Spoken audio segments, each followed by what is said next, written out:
Most of the time they have to take. Crashing one straight left to the beauty.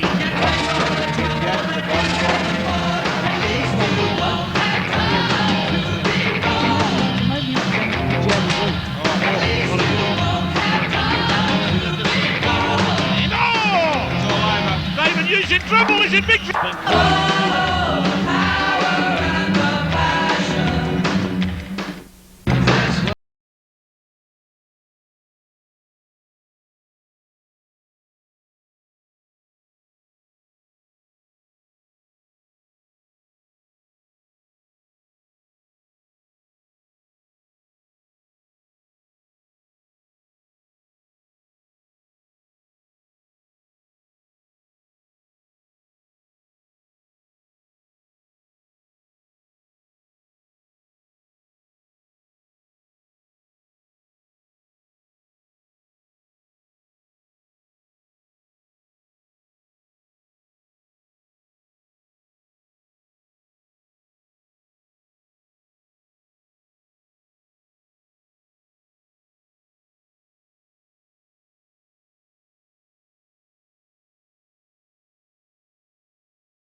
My lords, ladies and gentlemen, a very good evening to you from Fort Knox Stadium in Ferntree Gully, Victoria.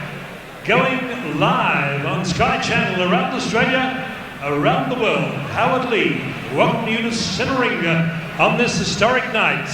The power and the passion, bigger than Ben-Hur. Tonight, for the first time for 5 years in Melbourne town, we feature the Premier Heavyweight Division defending his championship from Ashmore, Gold Coast, Queensland. First time in Melbourne town, Killeen, checkmate, Meehan against the Victorian challenger, James the Broadmeadows Bomber Grima. That is our main event, part of an action-packed 8-fight program, proudly brought to you by the Fighters Factory Promotions, Murray Thompson and Peter Hunt. Ladies and gentlemen, it's showtime. Are you ready to rock? Are you ready to box?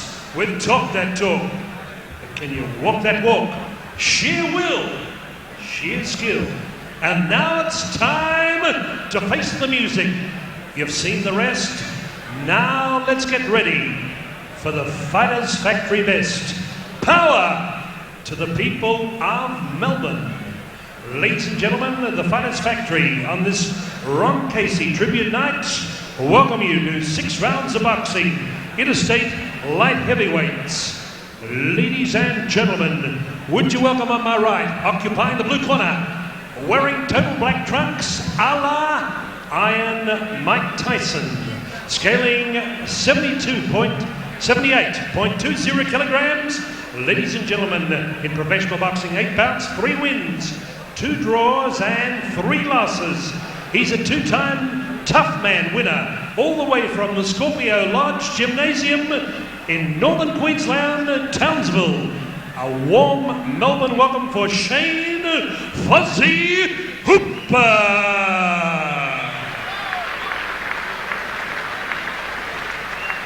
And across the ring, ladies and gentlemen, on my left, occupying the red corner, he's cut his teeth with the Fighters Factory from Narre Warren in Melbourne's eastern region, with Jim Slatter, former national champion, and the Scot, Pat Ekalady. Ladies and gentlemen, would you welcome, scaling 79.65 kilograms, unbeaten in 3 professional fights, wearing Collingwood colours of black with a touch of white, lights out, Nick Lantouris.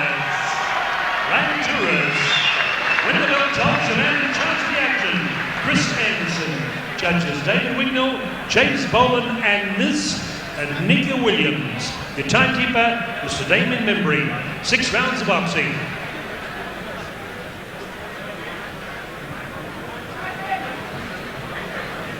Spoke to you both boys in the dressing room. Want a good clean fight. No punching after the bell. Watch your heads. Good luck, boy. Well, we're all getting ready, gentlemen, here for an action-packed night here. The power and the passion. I have to my right Scott Brower, former Australian bantamweight and junior lightweight champion. Good to see you, Scotty, and thank you. And also Barry Michael, world IBF junior lightweight champion. Into the first round, gentlemen. Nick Lantouris, we've seen him on several occasions over the last year and a half, and Shane Fozzie Hooper and the boys at the moment just having a good look at each other.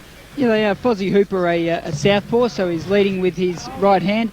Interesting to notice the 2 physiques. Certainly Lantouris, the physically bigger of the 2, and yet on the scales only slightly heavier. Yeah, begin to wonder how it looks, because he does look probably 3 kilos heavier there, but that's deceptive, isn't it, when you see him line up? But he does look the bigger man, moving around well, Lantouris, as he started to do in his last fight there. Barry Lantouris looks pretty fit and strong at the moment. He does, Steve. He just threw a nice short right against his southpaw opponent, straight down the gun barrel against the southpaw. When he leads with his right hand, probably the most effective punch is the straight right counter or right drive to the body, followed by the left hook. But Nick Lantouris impressed us last time. He's up against a tough Queenslander in Fozzie Hooper. Actually, Fozzie's brother Gonzo is an old sparring partner of mine. He's a pretty tough cookie, so it should make for an interesting fight. Yeah, well, it's all in the family with the Hoopers, and now Fozzie Hooper is trying to dictate terms a little bit from the centre of the ring at the moment, and waiting for his opportunity there. Lantouris being also a bit cagey, and waiting. Fozzie Hooper comes in hard there through the right hand and got tangled up in the ropes. Chris Anderson, they didn't have to step in. Challenge for Lantouris tonight is fighting someone the same height, which I think is the first time he's had to do that. Normally he's the taller of the two, so yeah, a bit of an adjustment there from his range. Yeah, it could well be, although Hooper's fighting in a sort of a crouch style there, although bent over just a fraction there. Lantouris a bit more upright. Nick Lantouris likes to, drop his hands and be quite flashy. He's got very good reflexes. I believe this is his first southpaw opponent. And quite often, I don't know about you, Scott, but I used to find that I used to get hit more by a southpaw. Once I, worked them out, I was fine. That was a nice short right, but I used to find them difficult early. It's like a mirror image, isn't it, when you're fighting a southpaw? One of the key things that a lot of people don't realise when you fight a southpaw is it's critically important to have your front foot outside their front foot. Definitely. And whoever has the front foot on the outside generally is able to throw the punches and land them because they've got that closer range. Exactly, and you need to be moving to their left, away from their powerful left hand, because most of the power in a southpaw, because he is a left-hander, and I believe this guy is, a lot of southpaws aren't left-handers, but this guy is a left-hander. So that's where his power will be. So Nick Lantouris wants to move to the left and keep away from that. And he has been doing that in this first round, been consciously trying to move around to his left. Good right hand. Well, good right hand from Lantouris, then shook up Fozzie Hooper there and felt the effects of that. Now he's coming in hard with the body rips too and the body punches, but the boys get into a tangle. Hooper knows how to defend well and likes to get into that tangle. He sees big Lantouris coming in. Now Hooper now again trying to work away at the rib cage and the solar plexus, but Lantouris brushes him away with a sort of a slapping left hand. Actually, look, Fozzie Hooper does work well up close. Nick Lantouris is dictating at a distance. I think he's landed the cleaner punch. He's landed about 3, 4 nice right hands this round. That's the round one. On that basis, I think you'd have to give that a Lantouris round 10-9 in favour of Lantouris. Yep, I'd have to say that's correct. I totally agree with you there, Scott. Wasn't a great deal in the first round. Fozzie Hooper worked well up close, I thought, but Nick just landed those cleaner punches that dictated the round. Yep, certainly. It did interesting in the corner. I'd like to see Hooper lean back, try and get more oxygen into the lungs. He's almost crouching forward, which can make it difficult to get the air back into the lungs and therefore get the oxygen into the bloodstream. I agree with you, Scott. It always amazes me. Sometimes you see trainers put their fighters' arms over their head. I mean, when they go back to the corner, they want to sit back, relax, put their arms down by their side so the blood runs down.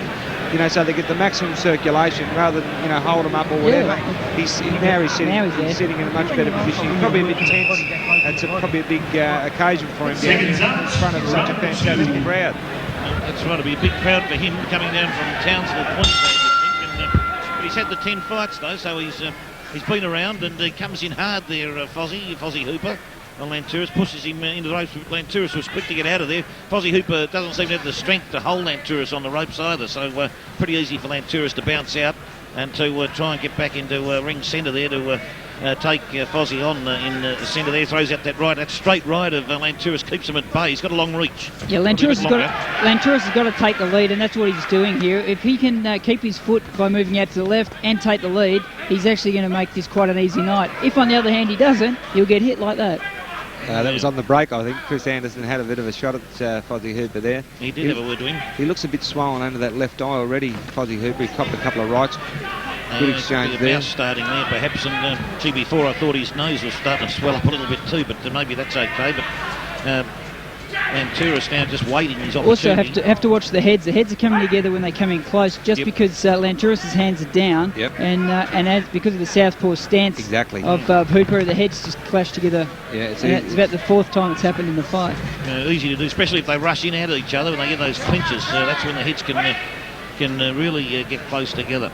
Looking at this so far, I'd say that Fozzie Hooper's go for this fight is his chances to stay on top of Nick Lantouris, keep back him up and work up close, which is obviously his style to work. He's close. I think at a distance, Nick's going to be a little bit too much for him. Well, it could well be. Just too long, the arms. Lantouris' arms just seem to go forever, don't they? They do. He's got very long arms. That's a huge reach, and he knows it too, because he just keeps his man just at the right distance there. He comes in, does his attacking work, and then he can bounce out before the other fellow gets his artillery ready to strike. Yeah, Hooper has to be a moving target. He's got to move his head rather than just come straight in and be a standing target. He's got to move from side to side, and then he can start to launch his attacks from those angles. He certainly did. He misjudged his right hand then coming in because it just fell short of Lantouris' face, and then he found himself in a bit of trouble. Good right hand. Nice right hand. The right hand from Lantouris right on the button. Right on the nose. Yes. Flat on the nose it was. That was it ever. Like a heat-seeking missile, Barry, that right hand.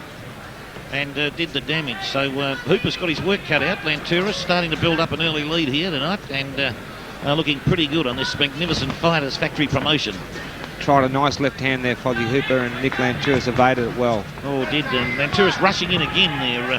Heads together close. When they start rushing, Barry, that's when the heads really do look like they can come together. Very dangerous. I tell you, Nick Lantouris wants to be a bit careful. He looks as though he can bang a bit with his left hand, Fozzie. He rips it to the body well like he did there. Yep. It's fairly even round, this one, so I think probably again the headshots are going to win the round from those cleaner headshots, but Fozzie Hooper is doing some good work up close. He's got a nice crisp. Yeah, his left hand's nice and crisp. When he throws it long and straight like that, it's a very good shot. Yep. And that really gets Lantouris occasionally on that back foot when he comes in like that. The end of round 2. That's the number 1 2. Come on, show your appreciation. Yeah, it's got another 10-9 round for Lantouris. What do you think yourself, Barry? Yeah, I think I agree with that, but a bit closer than the first round. I think he did a little bit better, Fozzie Hooper, with some of those body shots. He had a good try with his left hand to head a few times. Landed some glancing shots. Yeah, started to find his range, didn't he? A little bit better that round, yeah. See, this is what I was saying to you before with the arms up like this. I mean, the circulation, it just impedes your circulation. It should be down. That's right, because your heart's going to be pumping that blood. It doesn't want to pump it up your body and out your arms. You want it to go just flow straight down. You need to just sit there and relax like Nick Lantouris. Looks very relaxed over there. Excellent corner man. Trainer and Jim Slater there applying the Vaseline. Jimmy Slater, I've boxed many rounds with Jimmy Slater. Had the first overseas trip with Jimmy Slater to Tasmania. And his corner man, Pat McElhenney too, the fighting Scotsman, very good friend of mine. Tasmania, that's overseas, I suppose, isn't it? When you think about it is. Well, you go over the sea to get there. That's right. Oh, you did right. No doubt about that. And, Nick Lantouris now concentrating. Both these boys trying very hard here. Lantouris is trying to get that beautiful, nice jabs. Beautiful, snappy jabs. A couple of good jabs there. He's got the beautiful moves, Lantouris, and he knows how to move laterally too very well. He's a good boy, and Fozzie's got his work cut out. Waiting in wing centre now. Lantouris came in hard then. He was looking for that shot for about 15 seconds, wasn't he? He was just waiting and waiting. He loaded that up. Oh, did he ever? And Fozzie would have felt the effects of that. No doubt about that, Lantouris. We saw it before Fozzie did, I think. And Lantouris probably starting to showboat a little bit there now. I think he's trying to goad Fozzie Hooper into coming in close so he can whip that left jab out again and that right hand. Well, he's showing good variation, Lantouris. Like he'll box with his hands up, he'll drop his hands when he's out of distance. He's he's putting it together really nicely. He is, and the referee thought he dropped his hands a bit too low then, struck Fozzie Hooper low and got a warning from Tris Anderson, an experienced referee. Fozzie just threw 3 left hands in a row, missed with the first one but landed with the second 2 quite well. He's fighting a more determined round this round. Punch, he looks like a hardy Queenslander. No doubt about that. They come down tough, and Lantouris, they're grappling again with Hooper. But he landed the good right coming in again, that good straight right to the head. It's been a winner for him tonight so far. Former Olympian Desi Duguid once said to me, he said, there's the 2 toughest people in the world are Mexicans and Queenslanders. And the northern Queenslanders probably from Townsville. I think they'd be pretty tough. Oh, nice combination from That's where the Hooper family come from. And here comes Lantouris again grappling with Hooper. Fozzie again. Fozzie seems to, he's trying to dictate terms from the centre of the ring, but Lantouris has so far had his man. Oh, that was a crashing left hand. Good left hook right to the body. From Lantouris. See, this is a bit of a crucial fight for Fozzie because he had 3 wins, 3 losses and 2 draws. So yes. He might go on the wrong side of the ledger at the end of tonight, the way it's going at this stage, although he's putting up a good fight, that's for sure. You're right about that left hand, Barry. Just threw that over the top, and I think he would have stung Nick Lantouris' ear hole with that one. So, and he's slapping away at the midsection, but the boys are tangled again. Tris Anderson yells them to break, and they do so. With only 6 rounds to do the work in, this will put them midway through the fight. Now, what Hooper's going to have to do now is really just throw caution to the wind for the last couple of rounds and just do a lot of work. Yep, no doubt about that. Yeah, this will be another round of Nick Lantouris, but again, fairly not a great deal in the round. I mean, he's a very willing opponent, Fozzie Hooper, and he's very determined. Taking the fight up to Lantouris, it's no cakewalk for him at all. And again, the boys get into grappling. Oh, there's a body shot from Lantouris, and Fozzie tried to come over the top with the left. full credit to Hooper. Like, he hasn't looked hurt really at any stage of the fight. He's he's taken it right up to Lantouris. Just lacking a little bit when it comes to between the two. Lantouris just lands first, gets off, and then he gets out. Yep, he does. Just a bit cleaner with his shots. Yeah, no, he's really trying hard, Fozzie. This is going to be, I think, probably the next toughest fight today. Lantouris, though, the only thing about him, I suppose, if he was trying to put someone away, we haven't really seen him bury anybody so far, have we? Oh, look, I don't think that you wouldn't say that he's a power puncher. When you're getting close, good technician, got all the moves, punched well to the body, well to the head, and adapts pretty well too. Well, he had to adjust his range early in the first round. He's been able to do that all the way through tonight. Yep. Listen, working. Start putting the pressure on. Thank you, Damien. Second touch. Well, we heard the Lantouris corner there saying, work him. And I think they want him to be just a bit busier, I'd say. Probably more towards the body shots as well. Perhaps that's an area that Nick hasn't been proficient in so far. Nice punching. Good punching. Well, Fozzie tried to throw a left, but seemed to pull it back at the last minute there. Yeah, he saw Lantouris. He's well off target there. And the boys, again, Fozzie still, he anchors himself in the centre. Oh, that's the one. That's the shot. As the southpaw goes to jab, you crash your right hand straight down the middle. Yep, and did it beautifully then. And he took it well, though. He's taking it very well at the moment, Hooper. You'd say at this point in time, this fight will certainly go the distance. There's no one's in any difficulty whatsoever. And he takes one shot to turn around, though. Lovely exactly. left hand. Lantouris' head's a little bit high there, and it made it a perfect target for Hooper's big left hand. That's one of his gloves. That's one of his big... And again, Hooper with that left hand now. Yeah. He's starting to teach Lantouris a little bit of a lesson with that left. They traded punches, they both landed, but this is certainly Hooper's best round. He's most effective with his left hand. Well, that was his best punch all night, I'd say, that left hand that crashed into the jaw of Lantouris, the side of the jaw. Good work underneath too. As soon as he gets the opportunity, he rips underneath. Lantouris tried to put Fozzie's head over the Sky Channel advertising on the other side of the ring then. I'll tell you what. Is that left hand again? Good round so far by Fozzie. I'd say he's winning this round at this stage. He's doing very well here, and Lantouris has been probably a little bit careless, I'd say. He's been caught on numerous occasions. And here comes Fozzie again, gets him in the headlock now. It's not wrestling, boys, and Chris Anderson moves in. Actually, in hindsight, the instructions he got, work him. He might have taken that literally, that he should be standing in front of him more and pushing him more, and he might have just taken that the wrong way. Rather than meaning work and throw punches yourself and use your jab and reach, he's trying to close it up, and he's getting hit as a result. Possibly. Could be. He's getting a bit closer. He's been hit more this round than he has prior in this fight, Lantouris. Well, it's a theory anyway. It's a good theory. He just got banged again with that left hand. Could be right. We'll cross-examine Jim Slatter at the end of the night. He just got caught again. Lantouris just got caught flush with that left hand again. Yeah, well, that's, I think, at least 3 times so far in this round. So. Chris Anderson's done a great job. He is doing a great job breaking these guys up, because they do get tangled up a lot. And, but always when you get a southpaw against an orthodox fighter, that's one of the problems. It can become a scrappy affair. Quite often it can become a stinker, can't it, Scott? Like if it's can be a real negative fight sometimes if their styles clash. That right eye of Lantouris may have a slight mouse forming underneath. I could be wrong, but looks like just a fraction swollen. Yeah, you're right. Definitely.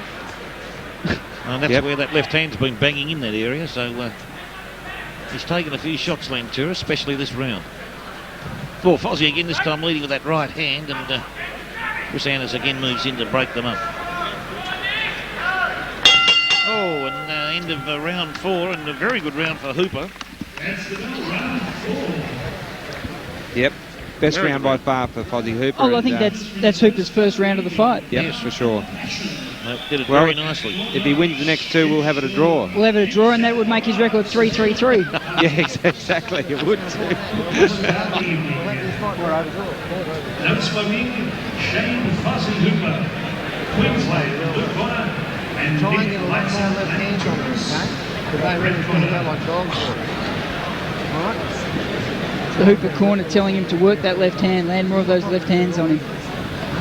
Yeah, well, he did an excellent job that 4th round with it. So it's a winner for him that round. And hopefully, he needs to keep it up to get back into the fight this round and the last round. But it is a very entertaining fight for our first bout of the evening. It's going to be a fantastic night of fights. We've got some sensational fights. Oh, have we ever? This is a fantastic card put together by Fighters Factory and Fozzie Hooper. Gee whiz, he's tough and resilient, this boy. There's no doubt about that. Lantouris there taps the left hand just on the side of the skull of Fozzie Hooper. That's, and again on the chin. This is what he's got to get back to doing. He's using his jab, and he can make it a far easier fight than trying to stand there with him. Yep. He's gone back to distance. Gone back to plan A and given away plan B. Yeah, you could have been right, Scott. You know, he was standing in front of him more the last fight. This time he's moving again. He's using his reach, and he's been successful the opening second of this 5th round. Yeah, just a switch back in plans, so back to what he was doing in the first 3 rounds, I'd say. And Hooper again trying to work away at the solar plexus there, and the boys are tangled. Their heads are together too again, and the referee will have to split them up. As soon as you're in the corner, Gonzo Hooper said to young Shane, he said, "There's only 6 minutes to go. There's only 6 minutes to go." It's a bloody long 6 minutes when you're out there. It's a long 6 minutes when you're a bit tired. Even if you're not tired, it's a long. Oh, right hand from Lantouris was a ripper. What a cracker. Oh, was it a beauty? It had the shoulder behind it. It had everything in it. And Lantouris again trying to work away on Fozzie. He's got him stung, and Fozzie Hooper grapples, does the sensible manoeuvre, and defensively ties Lantouris up. It was that a cracking. They had all the shoulder body weight behind it that you could muster there, Lantouris. Fortunately for Hooper, it was on his forehead, and the forehead's probably the toughest part of the head. Exactly. Oh, straight right straight on the forehead. Yeah, well, was it a powerful punch? Now, gee whiz, if he could do that a few times, it'd put an extra string into Link Lantouris' bow and crushing right hand like that. He's looking for it again now. He's I knows he can do it now. And right the uppercut, that snaking right uppercut there, just missed Fozzie on the way through there from Lantouris. Oh, Fozzie caught Lantouris with a beautiful punch to the jaw, I think it was. Yeah, he came in wide open there, Nick Lantouris. He's, looking at him, I reckon he's got a great deal of ability. He's a top prospect. He just wants to maybe learn to keep his head down a bit and use a bit more hand defense. He walks straight into it. It's a pretty good example, I reckon. I think that one shook him a bit because he hung on for a few secs there. His legs aren't 100%, I don't think. I reckon that punch did shake him up quite a lot. Shot! Lovely short right hand inside there. Oh, beautiful punch, and Fozzie looked a bit shaken there, but I tell you, a couple of tough guys. They both take good shots. Oh, does he ever? I mean, we were right about the Queenslanders, and he comes in hard with that left hand, but he caught Lantouris' right glove that time and didn't have any effect. But I like the way he threw it on cue for Barry. I thought that was great.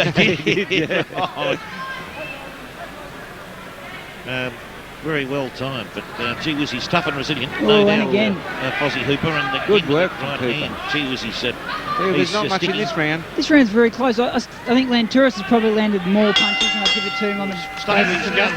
Fozzie Hooper, he's been fantastic here tonight. I don't know. I reckon I might even go even with that one because the early doors, the first part of the round, Lantouris went really well, but towards the end there, Fozzie came back. There wasn't a great deal in it. Not a lot in it. I saw it to Lantouris. Could well have been even. Call it even. Judging is not official anyway, so that's right. It doesn't matter. Fozzie Hooper, he certainly is a very resilient fighter. Timmy Slater's now giving further instructions in that corner. This could be a huge last round. Hooper really needs to bowl him over to win. He at least has to have a knockdown to bring him back into this fight. If he scored a knockdown, he could get a draw. I reckon the way I've got it scored, but they both landed some big shots and really no one's gone close to going down. It's going to be a ripper of the last round. Second opening fight of the night. I think you'll find this Queenslander, he'll throw everything at Nick Lantouris here. He's got nothing to lose, and Lantouris, he'll have to be on his guard because this boy has got that good, strong left hand. He comes in over the top, whipping round to the side of the Lantouris jawline. Good work. He starts every round like this, Lantouris. Beautiful, clean jab, clean right hand. Tries to get the upper hand early. Great scoring punches.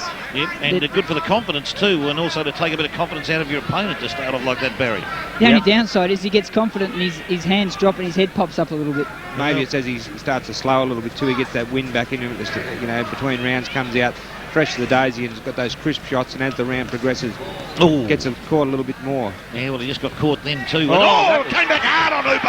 That was brilliant. Oh, Brilliant combination. Excellent combination punching. Excellent Wasn't ever. combination. Now, there was probably 4 or 5 magnificent scoring punches. A couple of lovely uppercuts there from Lantouris. with That very- big uppercut hook. All there and another Very- one, that right hand. Gee whiz, is he confident? He's been told off for holding the head of Hooper, I believe, by Chris Anderson. Pokes out the left hand, but power-packed punching from Nick Lantouris there. Very impressive. A 10-second blitzkrieg that Oh. had to Hooper rocking. Oh. And rocking again is Hooper. But by golly, what resilience. They're still coming forward and flows the leather at the kidney region of Lantouris. Gee whiz, he's got guts, hasn't he, Fozzie sure Hooper? has. Oh, left hand, trying to put Lantouris' head up in the, I'd say, the roof then. The foiled roof of the Knoxville Netball Centre. And Nice right hook there from Fozzie Hooper. Good work from Hooper. Goes well to the body with the left hand.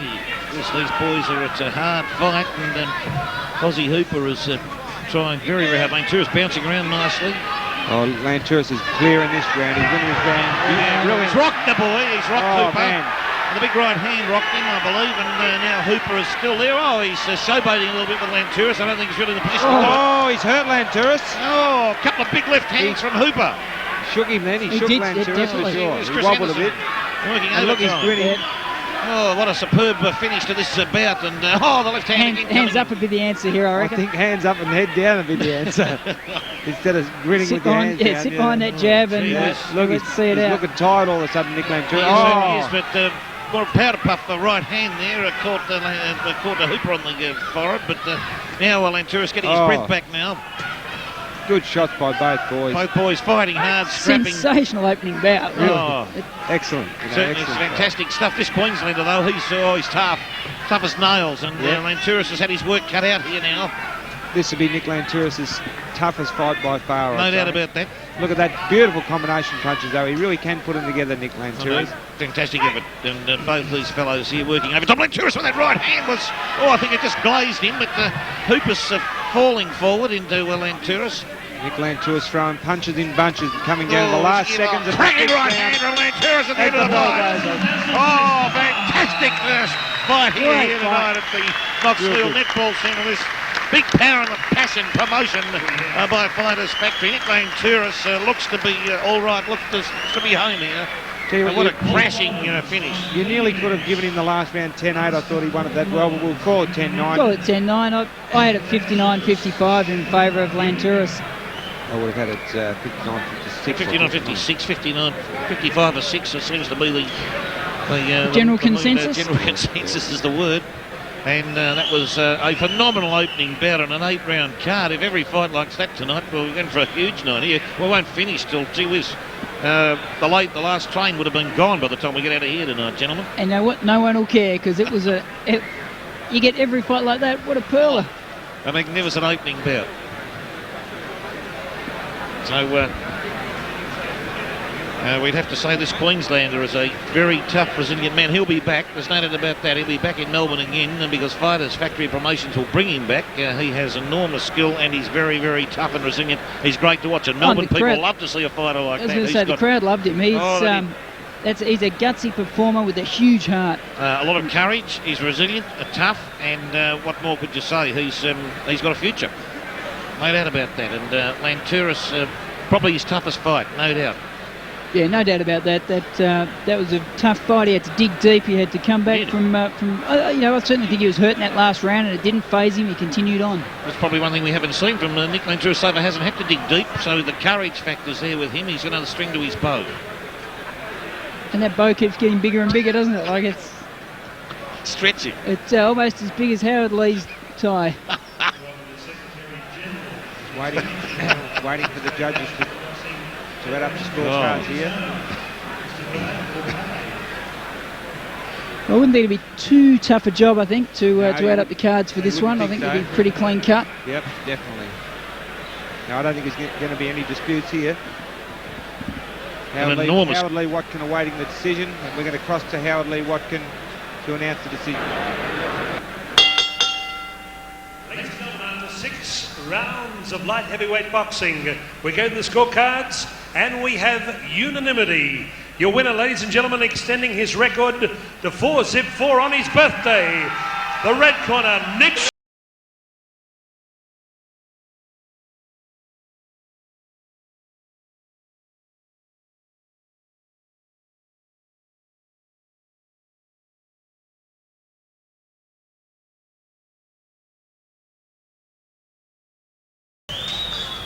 Okay, we'll just have a brief word. Come on, give Shane Fossey Hooper a big round of applause as he heads back to Townsville.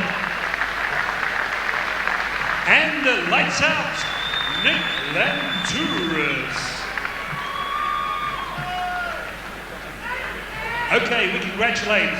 They talk about Aussies, Anthony the Man Mundine, but across in the United Kingdom, let's acclaim Nadal Hussein, Commonwealth champion. Adam Watts, Australian and Cruiserweight champion. A big knockout win over Bruce Scott in Glasgow on the Iron Mike Tyson Lou Savasi card. A big win by Adam Watt. And we also congratulate the new Commonwealth middleweight champion, Melbourne's own, we dubbed him the King, King Sam Soliman. 5 times kickboxing champion, 3 times Aussie champion, and now Commonwealth middleweight champion, knocking out Neville Brown, the journeyman from the United Kingdom in Burton-on-Trent. Congratulations to King Sam Soliman. We also congratulate winning the Junior Lightweight Championship of Australia on Fox Sports last Friday at Tweed Heads. The man with 1,000,000 names, the Lebanese warrior, Kid K. Karim, the kidnapper, Nasha.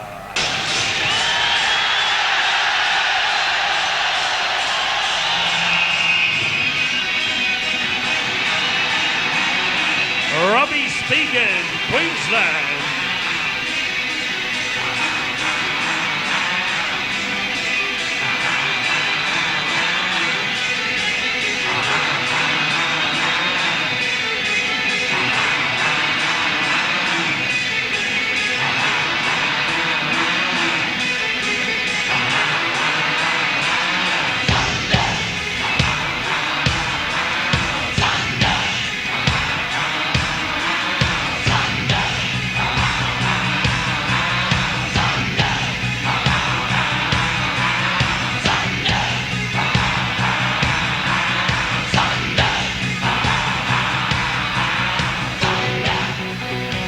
From Victoria.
Oh, here we go, the power and the passion on Sky Channel around Australia. Our ringside commentators, Barry Boy Michael, former IBF junior lightweight champion of the world, 2 times Aussie champ Scott Brower, and Mr. Sakilda Footy Club, Stephen J. Peake and Sons.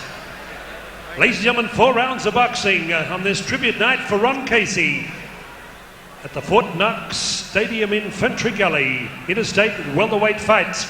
Would you welcome, ladies and gentlemen, on my left, occupying the red corner, he's become a big favourite in Victoria. He comes from Grantchester in Queensland, with his father Johnny in the corner. Last night at Zagamis, he scaled 66.20 kilograms, wearing whites with a touch of silver. 7 professional fights. Ladies and gentlemen, would you welcome from Queensland, the Rebel, Robbie Speghan.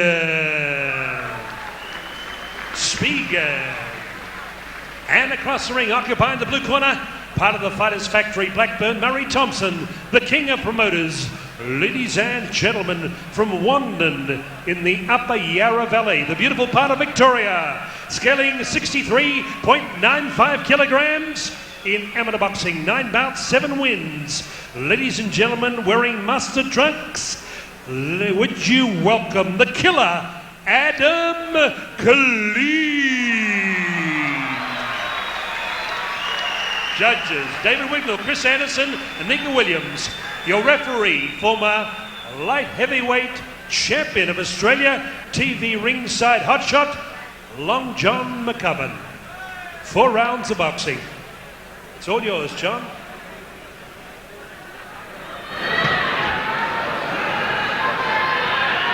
Right, boys, give you your instructions in the dressing room. You know what I want, you know what I expect, so let's get out and have a good fight. Good luck to both of you. Ooh. That might be the best punch of the night. You never know. I'll tell you what, he looks a hell of a lot bigger, Robbie Speghan, doesn't he? Well, he is, Barry. There's no doubt about that. He's about 3.5 kilos bigger, more than that. Okay, there's a big weight advantage as well. He's fighting about the welterweight level up against the junior welterweight. Adam Lever's 63.95. So let's see if that weight differential is going to make the difference. I don't know. I wonder if Adam Killeen, whether it's nerves with Adam Killeen, because I know as an amateur he was fighting at 67 kilos. He's coming tonight at just under 64. He started off throwing beautiful. I think it was a left hand, just about a moment ago, and it was a ripper punch.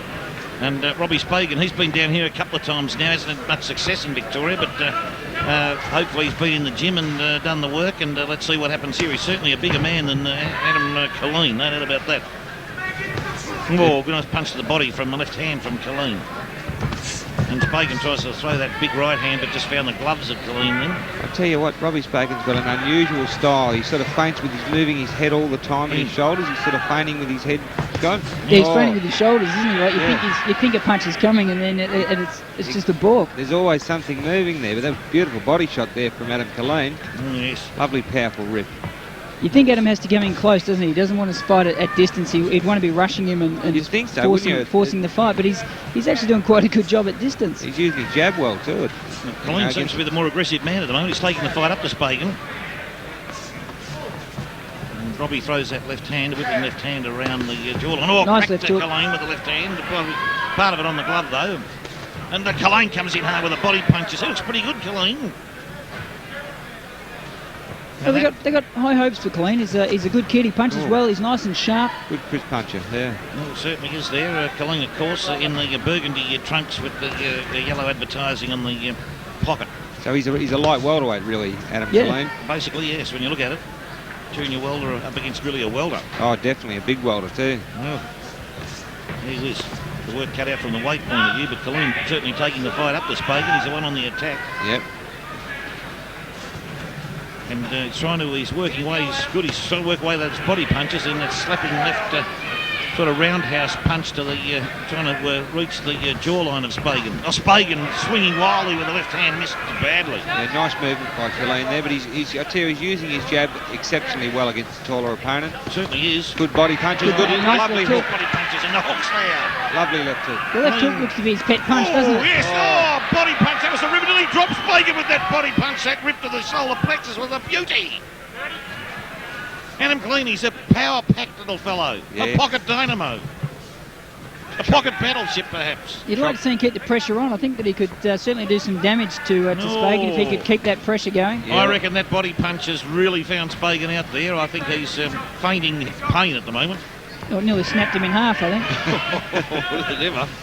Yeah, no, he's certainly a good strong puncher. And again the cracking body punch coming around the corner with that right hand to hit the kidneys. I love the way he does that. That's really good. Combination. Beautiful. Oh, Killeen. Mr. Clean Killeen. Very clean punching by Adam Killeen to win the first round decisively. I think the Fighters Factory might have found another very exciting prospect in Adam Killeen. He looks good this first round, especially he's given away a lot of weight against a very well-conditioned boy in Robbie Speghan. Oh, magnificent. That was a beautiful first opening round from Adam Killeen and had the combinations working overtime. He's got that right rip left hook working beautifully, hasn't he? I love it, mate. Left jab to the head, right hook to right round the side, almost into illegal territory. Almost if they turn into it, it's bad luck. That's their fault. And then he follows with the left hook afterwards. A terrific shot. And that body punching, Barry, was just beautiful. That's what I'm saying. That right hook he keeps throwing to the left side of the kidney or the rib area, lower rib area. Excellent punching. He'll have trouble coughing tomorrow, I think. Oh, yeah. He's as strong as they come, Adam Killeen. I tell you what, that boy's been doing the hard work. He's put the hard yards in, Adam Killeen, in the Fighters Factory Gymnasium in Blackburn, I believe. And beautiful, crisp left hand to Speghan's jaw there to kick things off. This is a perfect example of a small man out-jabbing a big man. And, you know, you can do it if you've got the right timing and balance, which he's doing, to perfection here. Yeah, look at that. It's just it's just timing. Timing is the key to He's that. just a beautiful boxer, this boy. He's beautiful, Killeen, and again with the right hand, flicking out. Killeen knows his distance. He knows when to throw the punches. Yep. Puts it together beautifully, and that's most of the time just the natural talent. He's crashing Lovely. that straight left was a beauty. Lovely jab to the head, jab to the body, right hand. Real classical combination. It caught Speghan right the forehead or the nose. I think it was the forehead with that left hand. Feigning well himself. And Adam Killeen now, gee whiz, he knows how to fight this boy. Oh, the left hand from Speghan just sort of grappled Killeen around the neck, I think. Not much in that. Not much in it at all. And Speghan, he's going to have to lift his work rate here. He's being outmatched and outmuscled here and outclassed by Adam Killeen. Killeen, the combinations again, Barry. Yeah, he's in a bit of strife here. I can't see that he's in the same league at this stage as Adam Killeen. Adam Killeen's got far too good a kid of punching. That left hand's just getting straight through those defences like a knife through butter there. Yeah. He's hitting him with everything he throws at the moment, Killeen. He's picking his shots nicely. He's looking for the openings and then pop, there they are. Everything's getting through. 3 and 4 and 5 punch combination. Oh, cracking the left hand of the earlobe that Bit time. of blood coming from the right eye of Speghan by the look of it, just under the eye. Gee whiz, and Killeen. And again, sizing things up from the centre as a slight lull in proceedings after what has been a flurry of activity since the word go from Adam Killeen. And Robbie Speghan, yes, I think there is some blood there, and that right eye. Robbie Speghan's at a total loss. What to do here? Oh, he's in trouble. I think he's certainly in a bit of trouble, Speghan. And you thought I was joking when I said when they touched gloves, that was going to be his hardest punch. I think you were right. Oh, it's just you've got a man here. He might be smaller, but he's just. My classier. apologies to the Speghan family for my insult. Yeah, well, Robbie Speghan's certainly showing a lot of guts in there, and he is in top condition. You can see by his shoulders, the definition of his shoulders there. He's worked hard. Oh, look, most people wouldn't have been able to take those body shots. They would have been on the floor. I mean, the body shots hurt way more than a headshot. Don't they ever? And he's copped some big body shots. Yep. Very courageous man, resilient. We've seen him down here before. He cops it, and he's ready to travel. He'll fight anywhere, Robbie Speghan. It just goes again to show the strength of the Queenslanders. They are tough. Oh, they're tough cookies, all right. Oh, he tried a big right hand, but then again whipped round the neck. And didn't quite time that properly. That would have been a nice punch if it had to land in the right spot. Adam Killeen had been and gone by then. Yes, he certainly had. He's just too quick for him. He's too quick to Speghan. Yeah, he just gets off first and then he gets out. Yep, he does. Beautiful to watch. Yeah, very, very clean punching. Head and body, flurries of 4 and 5 at a time. And evasion is good, defence is good, so Robbie Speghan really, really got his job. 2 more rounds to go. At this stage, I can't see much he can do, can you, Scott? Not really. He has to tighten up his defence. He's got to try and catch the punches as they're coming. He's just not seeing them at all. He's being caught with them before he knows they're coming. He's a bit square on for my liking. For a guy with his reach, probably should get a bit more side on, maybe try to use the wing and use his left hand. Maybe a bit more respect with that, but I really don't think. Between the shoulders, look at the chest, so he can use his long jab. Killeen can then, if he moves to the side, well, at least he's going to catch something. Yep. And that might stiffen him up, slow him up enough to land the right hands over it. Just can't seem to find the mark, Robbie Speghan. He's gone. Killeen has come out charging into Robbie Speghan with that left hand that whipped around. Was a beauty. Speghan's trying to pull that back. Sorry, Barry. Robbie Speghan started the round well with some nice jabs there, using his left hand more. Oh, yes. Killeen again with that left hand getting through the jab, and also the one that whips around's a beauty. So that right hand, that cracking right on the forehead. Speghan throws a huge right that misses by a mile. Desperation right hand. Oh, wasn't ever, and leaves himself open to a fuselage of Killeen punches. And Adam Killeen, I think he's got one theory in boxing: shop early and avoid the rush. And Killeen working overtime on Speghan. He's not holding on at all, Speghan, to his credit. Yeah, he's, no, I agree he's with in that. there to fight. He's Sure not making it scrappy at all. Yep. Oh, crunching left hand to the jaw of Speghan, Barry. You'd certainly think a few times there he would have grabbed hold of him and hung on. Oh. But look, he's really popping some head and body shots here. But It's just, it is a lot of punishment that Killeen is delivering here, and Speghan, to his credit, standing up to it. Referee Long John McCubbin saying, don't hang on. So maybe that's why they're not hanging on. They don't want to mess with John. no, that's for sure. Oh, he's a big man. Yeah, he's a tough man. He's a gentle giant, Long John. Credit to the sport of boxing, John McCubbin. Is he ever? And Robbie Speghan tried an uppercut there. That didn't work either. And Killeen just picking him off with that left jab. It's just a beautiful punch. I'll tell you, Speghan's got a fair bit of power, I think, in his right hand, but he just can't land it. Yep. I think if Adam Killeen stuck his chin on it, he's got a cut Killeen's eye. got a cut. Yeah, Killeen's got a cut eye. A lot of rough work up close there, and undoubtedly, I'd say a head clash. Scotty, usually they are. Usually it's More than likely. on the left Killeen, eye of left hand. Killeen. It's probably the only blot on what has been a perfect performance so far from Killeen. It hasn't stopped him. He's swinging punches left, right and centre. He's trying to work on Speghan there with that left hand. Well, you know, with a cut eye, I mean, you don't have to do the wrong thing to get a cut eye, that's for sure. You know, not at all. the opponent can just have his elbow in the wrong place, or catch it with his head. It just happens so easy. Oh, good exchange of punches by both boys here. Yes. Magnificent stuff, and well, the blood's not trickling into the eye, to the side of the eye, I think, Barry, so it may not impede him. Yeah, I'd like to have a little between rounds, but I don't think at this stage of the fight they'll stop it unless it's a disastrously bad cut. Certainly, it's not stopping him from dropping that straight under Speghan's nose. Oh, lovely And uppercut. then beautiful uppercut there from Adam Killeen, Mr. Clean Killeen. He's just a beautiful crisp puncher. And another punch. A lot of blood. Jolted, There's a lot of blood coming from that jolted cut. Speghan.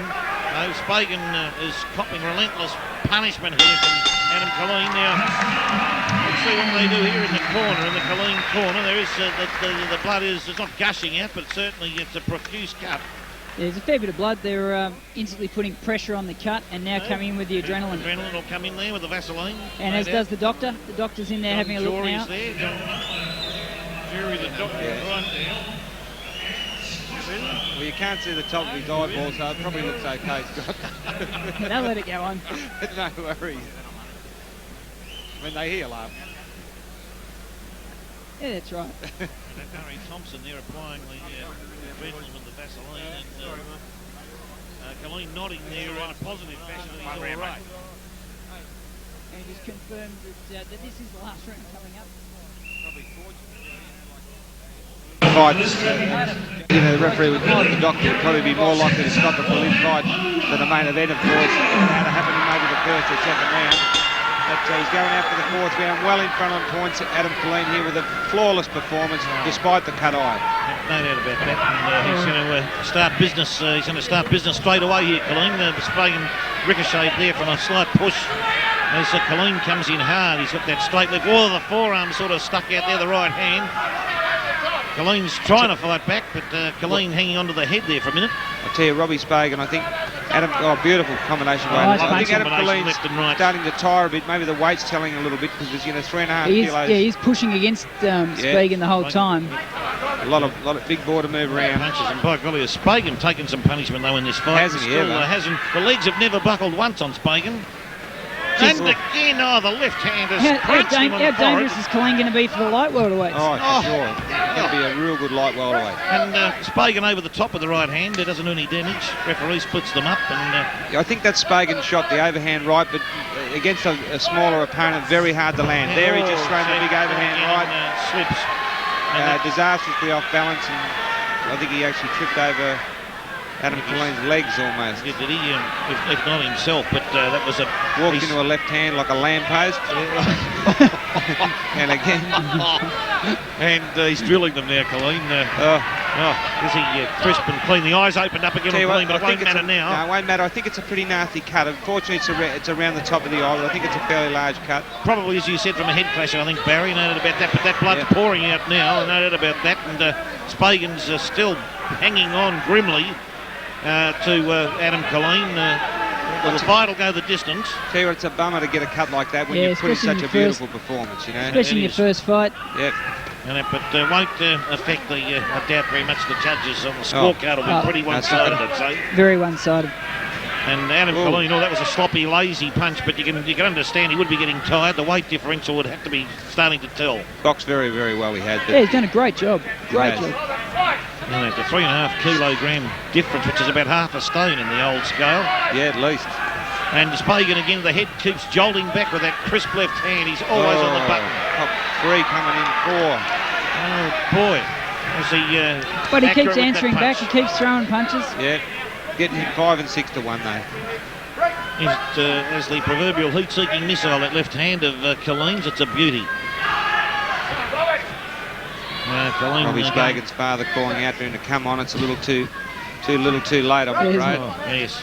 Couldn't expect. Look, if the boy hangs on, and he's put in a marvellous performance to hang on. Adam Killeen's hit him with everything, bar the proverbial kitchen sink. Hit him with everything with the corner stool, I tell you. That's right. But with the strength he's shown, I don't think it would have mattered if they had hit him with the stool. He would have kept coming forward. Cracking punch on the jaw of Speghan. Yeah, that was spot on now. He can take a shot. That was a great effort. Robbie Speghan's got to get some credit. A ton of credit for being able to withstand that battering that he just received from Adam Killeen, if you don't mind. Well, scored that a shutout, 40-36 in favour of Adam Killeen, and I think we'll have another unanimous decision. Oh, definitely. No. There won't be any disputes in this one, that's for sure. He's resilient, Speghan, there's no doubt about that. Gee whiz, we've seen some resilient boys tonight already. Have they been able to take it and dish it out? But Robbie Speghan, I mean, a clean sheet, but he just keeps on standing there. He just keeps taking it. That's right. He wasn't scared to back away. He wasn't going to let anything go past. Oh, not at all. Marvellous. You reckon he thought defence was the thing that went round his house? That's right.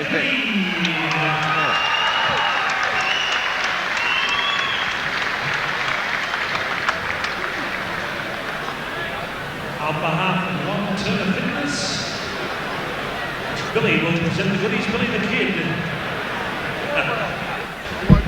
Well, the crowd's already had value for money, haven't they? It's been 2 sensational fights to open the program, and plenty more to come. I tell you what, Scott, what I like about the Fighters Factory, they promote well-matched, contests. Yep. You see too many fights that are one-sided that are just to build up guys' records. They promote well-balanced cards, even matches, which is what it's all about. Which is also better for the fighter. If the fighter's getting good competition on a regular basis, that's how you improve. Exactly. You get people that fights that are one-sided. You can get a false sense of security. You can you don't develop because you're not being tested. Yep, we've seen that plenty of times.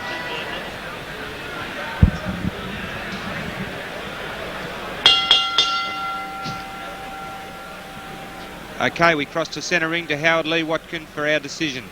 Thank you, world champ Barry Michael, heading our commentary team on Sky Channel. We go to the scorecards, and once again we have unanimous decision by our 3 judges. Ladies and gentlemen, making a big win, a big statement on Pro Debut, your winner, blue corner, Adam Killeen. Very impressive victory by Adam Killeen over tough Robbie Speghan.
Ladies and gentlemen, bout 3 are now. The power and the passion. 4 rounds in the light heavyweight division. All Victorian affair.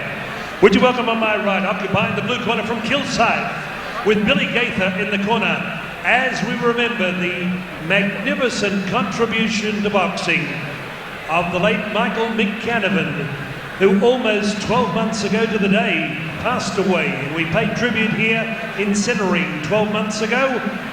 Ladies and gentlemen, 1 professional fight, but before then, he was a decorated Amateur Boxing League heavyweight champion of Australia and a dual kickboxing champion.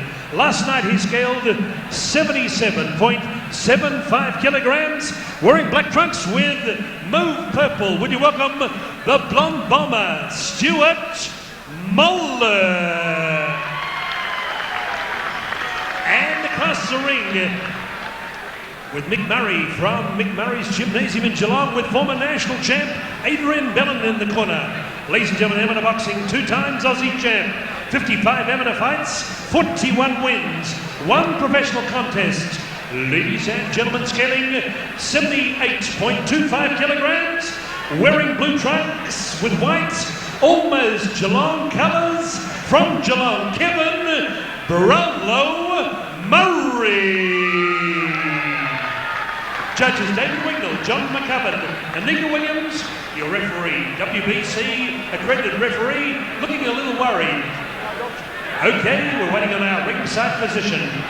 Jim Boland is your referee.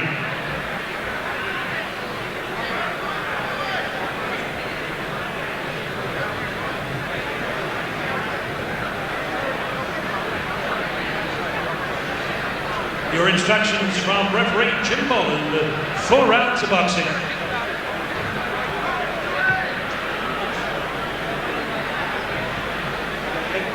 Spoken both in division, no unexpected. Teams on at all times. Don't hold, this is my instructions. Usual quarters, 1 here, 1 behind me. Shake hands now, and we'll start the last one. Well, this is going to be a very interesting fight because Stuart Moller, gentlemen, hasn't been around for some time, and I remember, I think it was late 97, I think down at Corio, beaten by Paul Murdoch, but he dropped Paul Murdoch in the first round of the fight, so he's got an explosive punch there, Scotty. Well, that's a good effort because sorry, you asked Scotty. Oh, sorry, Barry, which you may answer. Yeah, no, that's a good effort because Paul Murdoch's got a great chin, but I do notice that Kevin Murray's got a victory in the amateur ranks over his big punches being thrown here. Oh, already, yes. There's no feeling out, is there, in this feeling out round? Big bombs. Well, Kevin Murray, he's had a bit of experience down professional ranks, so he will be supercharged for this fight. 50 amateur fights too, and as I said, he's got a victory over Moller in the amateur ranks. Yep. So obviously, that was quite a few years ago when that occurred. That was low. Right big top bowler right hand, and now he's caught one low, Kevin Murray. That was definitely that low. was very low. Oh, and he's gasping for air. He's it just missed his knee as it came up. And Stuart Moller has apologised, I think, to the... I felt that one myself. to Kevin Murray and to the referee, nodded at him and realised thrown a punch very low. Tell you what, a good-looking style of an athlete, Stuart Moller. Very well conditioned. Tall with a good physique. Kevin Murray, strong, stocky sort of fighter.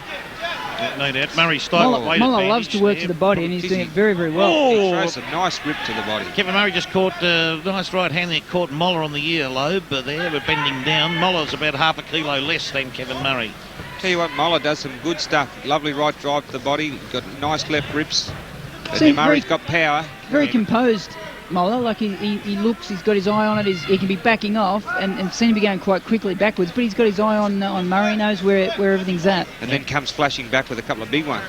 Certainly does, and I think the only problem we saw from his first pro bout to Stuart Moller was he did cut easily, but let's see, we'll have to check that out tonight as we go through the fight. But Kevin Murray... that buckled his legs.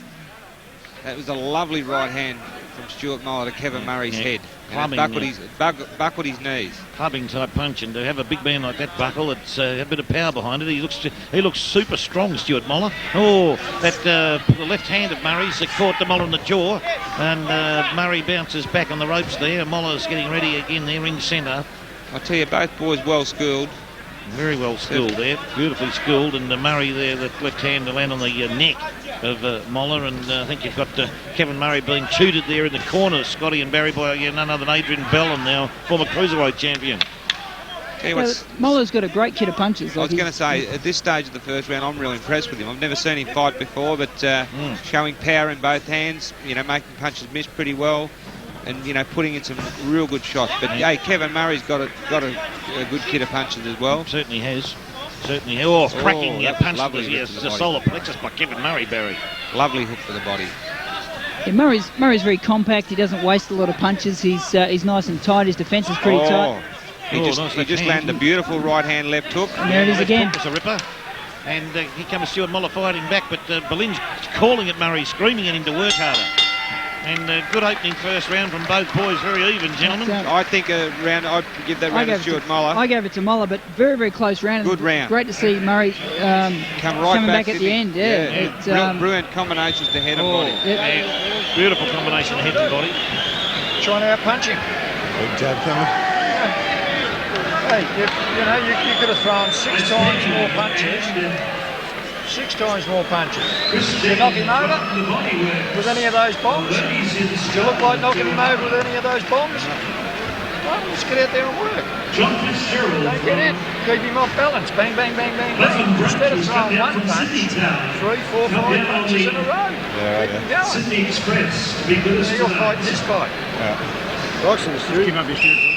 Very good instructions there from Bill Gaither in the corner. He questioned the fighter. He said, did you throw a lot of punches? He said, yeah. Did you knock him over with any of them? No. What did you think you would? Did you think you would? No. Well, stop throwing bombs and start going to work. Yeah, that's good. That's good. Three combinations. He certainly was loading up, and Kevin Murray showed he can take the shots. He took some good ones. They really added here, though, in the second round. A little bit. That and a warning from the referee, too, for the low punch from Jim Bowler. But the boys are working away hard here. Murray's on the ropes. I'll tell you what, some brilliant work. Brilliant inside work here, Scott. Real professional stuff. It's excellent, isn't it? You wouldn't have thought that both of these guys had only had a handful of fights. Extensive amateur careers, and I think that really shows in the schooling of both of them. Yeah, look, it's so important to have a good amateur career, I think. I only had 17 amateur fights. Did you have many? I only had 13. Yeah. Johnny Famishon had none, so it's not always the way, but it certainly can help. I did a lot of exhibitions. I probably got in the ring 50-odd times, but a lot of them were just no decisions. Another low punch from Stuart Moller, gentlemen. Just then a second one. Tell you what, that first one was marginally low, but the two after were ripper body shots. Yeah. This is such a classy fight, isn't it? It is. Oh, yes. On the belt. And Murray starting to fight back hard there with some combinations to the jawline and upper body of Moller. And the Moller replies with the right hand to the solar plexus. Both boys working underneath too, Barry. Lovely little uppercut there by Murray. Moller fires back with beautiful rips to both sides of the body and an uppercut himself. Both boys here hammering away in close there. Both boys punches to the jaw end. An uppercut from Murray was a beauty. This is really good lessons for any young fighters watching this. Is, not to just load up one punch, to work hard to the body, and to throw punches in bunches. Moller great uppercut. Up, down. He's taken on board his instructions from his corner, Moller, because he's working harder. Good defensive work by Moller there. Yep. Very good work, and Moller now waiting for their opportunity. That uppercut started to come into play. Good defensive work again, but he got caught with the last one, but grins. I think he blocked the first three. Lovely rips. Slapping punch to the rib cage. I tell you what, you just about got a Melbourne Symphony Orchestra on that one. The slapping sound from the Murray body. What a round. Great punches from Murray. Kevin Murray. Did I see a bit of blood on Kevin Murray's eye? It looks like a bit of blood. I don't know where it's coming from. To have checked that out as the boys come back. It'll be certainly well picked out if it has. Berlin screaming at Murray from his corner. Instructions to work harder and to... Kevin Murray not quite as flashy as Moller, but geez, I tell you what, he throws some beautiful shots. Oh yes, he's a workhorse, Kevin Murray. Look, he's better than a workhorse, Steve. He's got a ripper, kit of punches. Got all the punches in the book. Both of them have. And out, and the boys. Moller's now caught on the ropes. Beautiful little Murray's come over there. the top. What Murray's doing this round is not giving Moller any room. Murray's not giving him any room at all this round. No room at all. He's pulling from the nose, Murray. I'll tell you what, the start of each round, the start of the last round, Stuart Moller, I thought was well on top. This round, and Murray finished on top of the first round. It's happening here great too. I've got that a Murray round. Yeah. Yeah, I think he certainly finished on top. Yeah. There wasn't a great deal in it. I'll go with you on that one. It could have been an even round, but I'll go Could with have you been on even, that. but if you had to pick someone, I would have. He I'd certainly go finished Murray. well on top. I think where the margin would have come in would have been the extra body work that Murray was able to explode onto the Moller body. I think was certainly superb. Honestly, it was pretty hard to separate them. Really brilliant punches by both boys. Both boys prepared to stand toe to toe and even slug it out if they have to, gentlemen. Yep. Well, I don't think that Murray gave Moller any chance or any opportunity not to stand toe to toe. Closed up the distance, realised he got the short range, That's make what he's use got of to it. do. That's the fight he's got to fight. You're getting them a lovely uppercuts inside to use it. Two fucking rounds. What's 2 rounds? 2 rounds, you get this easy. Look, enjoy yourself, man. Enjoy it. Seconds out, round 3. Enjoy it. Pretty close. Enjoy it. Well, I think they are enjoying it. They've got a very close fight in their hands here. Could be dead square at the moment. As it has occurred so far now, Murray now trying to throw that body punch, the left hand hooking round. Moller is both boys very wary at the start of the third round after that very exciting second round when they fought a lot of it close in and a lot of it was extremely hard. Yeah, that sort of round really separates the men from the boys, I tell you. It's great. Muller's leading with his right hand, and you can't. I don't think Murray can tell if it's coming to the head or body. He has exactly the same shoulder movement, whether it's going head or body. Oh, it's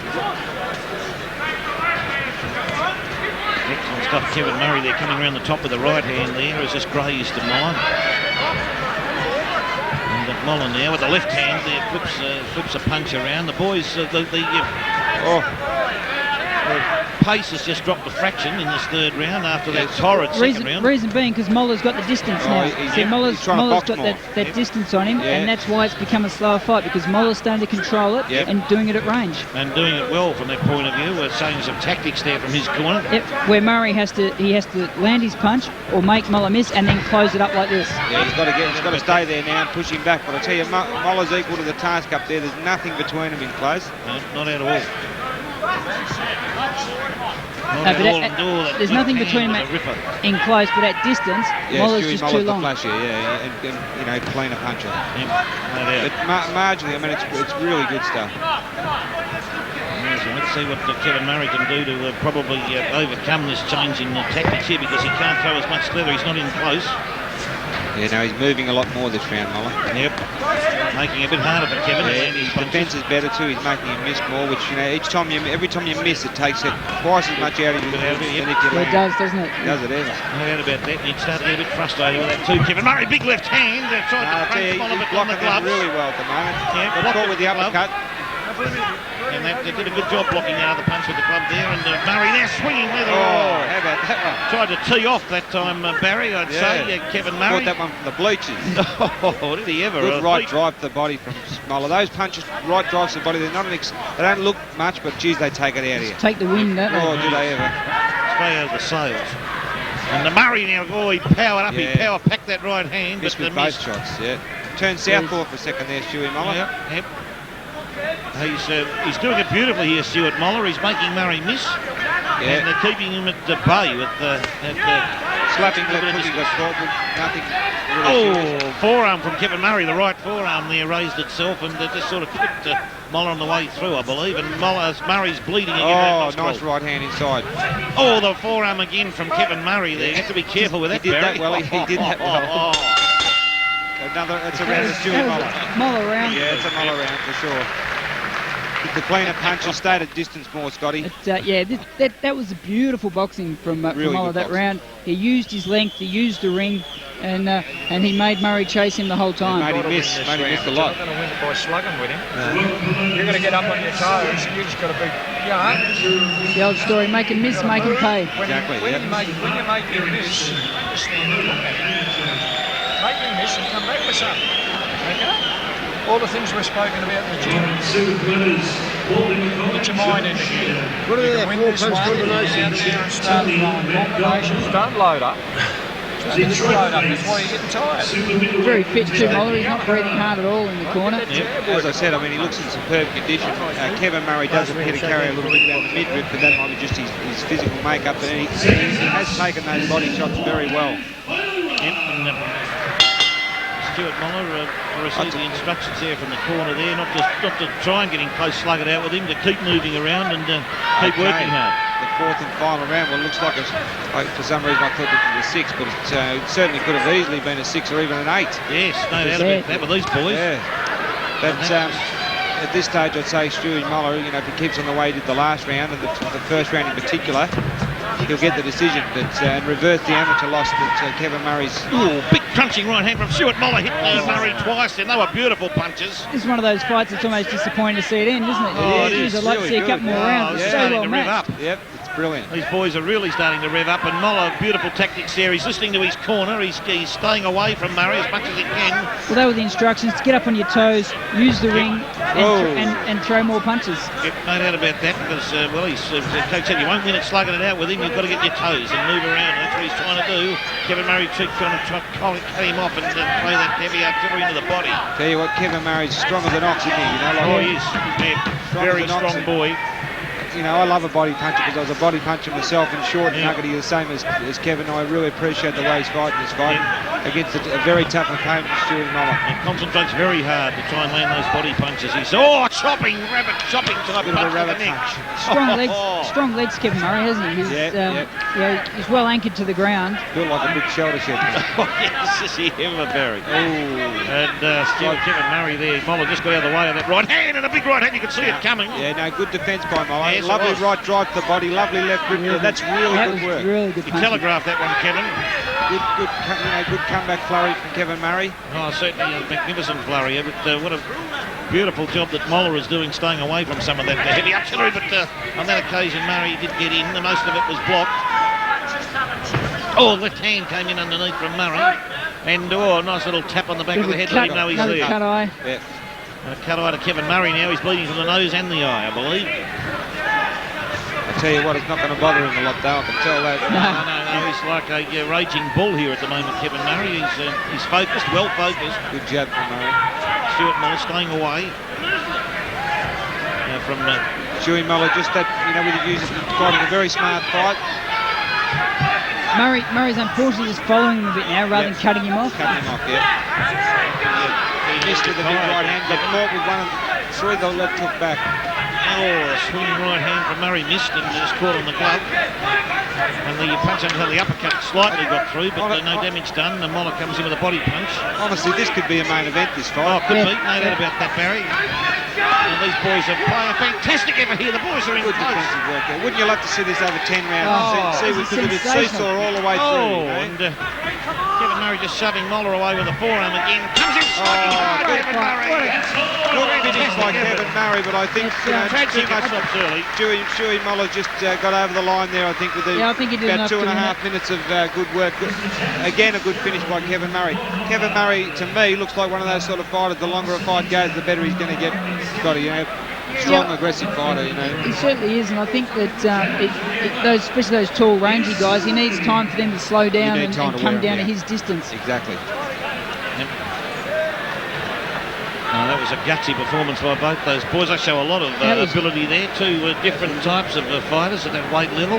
That was a tremendous fight, and one that you just, as I said, I didn't want to see an end to it. I wanted it to keep going. Not that I'm a masochist or anything. I just enjoying the skills. Well, when you see class, boxing like that from both guys, you do want to see it go on because it's the real exponents of the sport.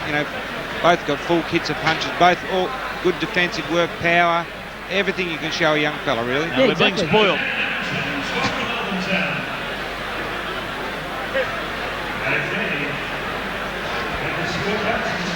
We're being spoiled here tonight, gentlemen, and this Fighters Factory promotion. Murray Thompson and Peter Hunt doing a fantastic job in the eastern suburbs with what we've seen here tonight, 3 fantastic support bouts, and with the big heavyweight fight coming up between James Grima and Killeen later on in the program.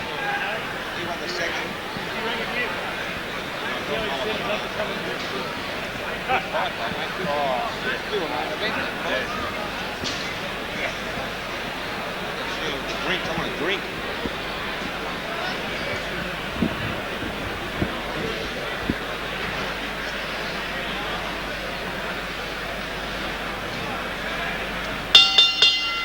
Okay, we cross to centre ring to wait for the decision from our announcer, Howard Lee Watkin.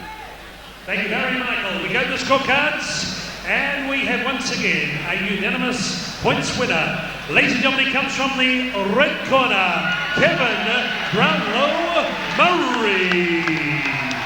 Well, we got that one wrong, fellas. Yeah, like we said, we thought Murray. You wouldn't be a judge for quids, would you? No, you wouldn't be a judge for quids. Tell you what, I'd like to see that again on tape. But look, you know, no disrespect to anyone there because it was a great fight, very evenly contested all the way. But the way we saw it, we thought Stewie Moller was a trifle unlucky there. Yeah, it's one of those things. Often from a different angle on the ring, you can see it a different way. I might get my eyes tested.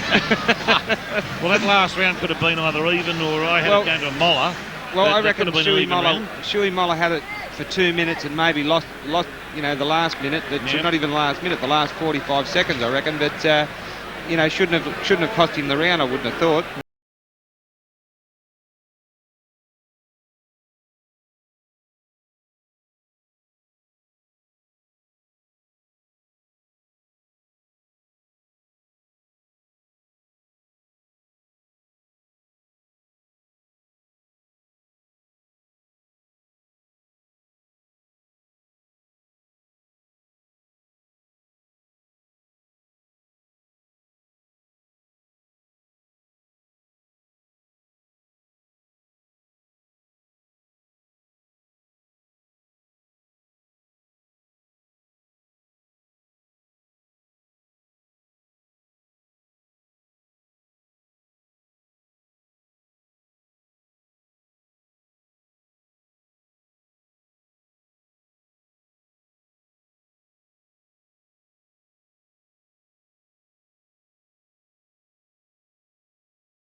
My lords, ladies and gentlemen, on behalf of Fighters Factory Promotions, Murray Thompson and Peter Hunt, I ask you to pay homage to the magnificent contribution to boxing made by the late Ron Casey, AM MBE. Mr. Casey, who passed away on June 19 at the age of 72, was the Australian and international voice of professional boxing for more than 45 years, both as a commentator and a radio and television executive. The boy from Ararat was truly a boxing pioneer and, in the broader sense, a man for all seasons. Until his death, Mr. Casey had been chairman of the Professional Boxing and Martial Arts Board of Victoria for a record 10 years. Executive members at ringside tonight who pay homage to Ron Casey include Bernard Balmer, Robert Todd, Malcolm McGuinness, and we also remember the great work of the late Jack Dunn and Gus Mercurio and the late Norm Foster, who for 10 years was the matchmaker for the legendary TV ringside.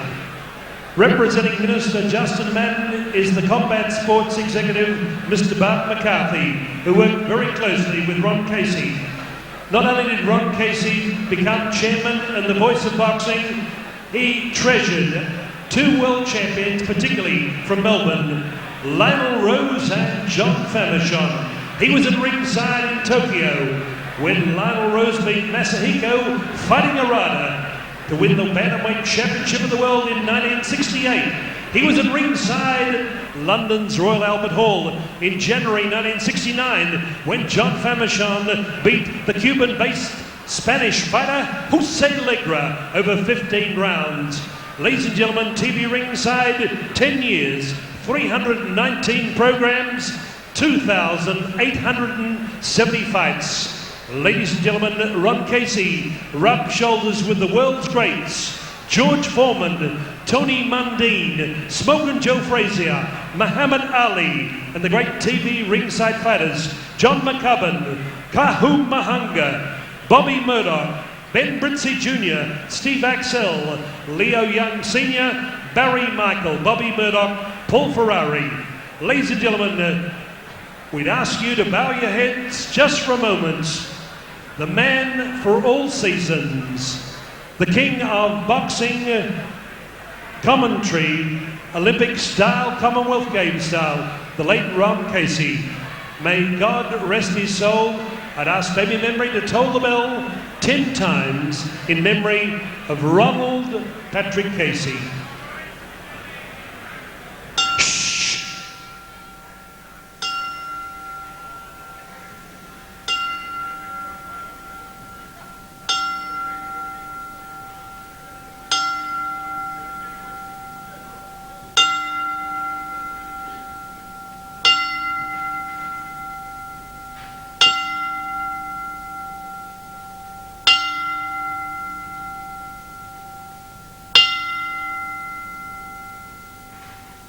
Thank you, Ron Casey. Thank you, audience.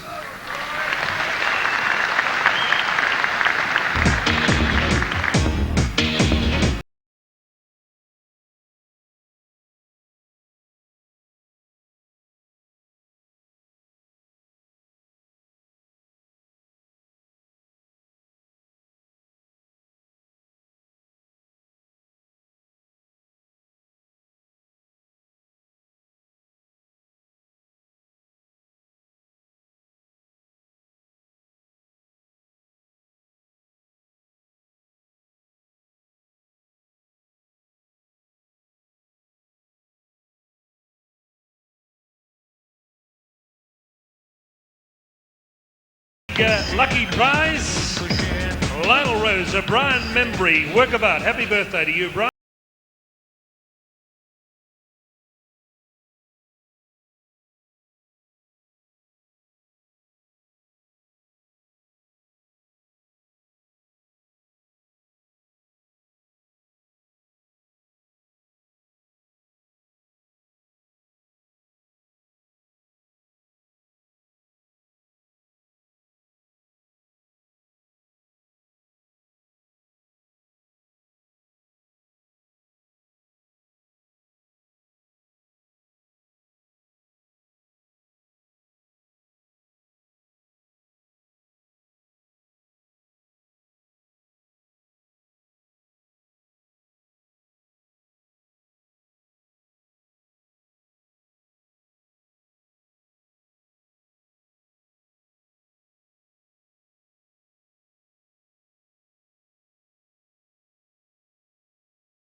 Ron Scott.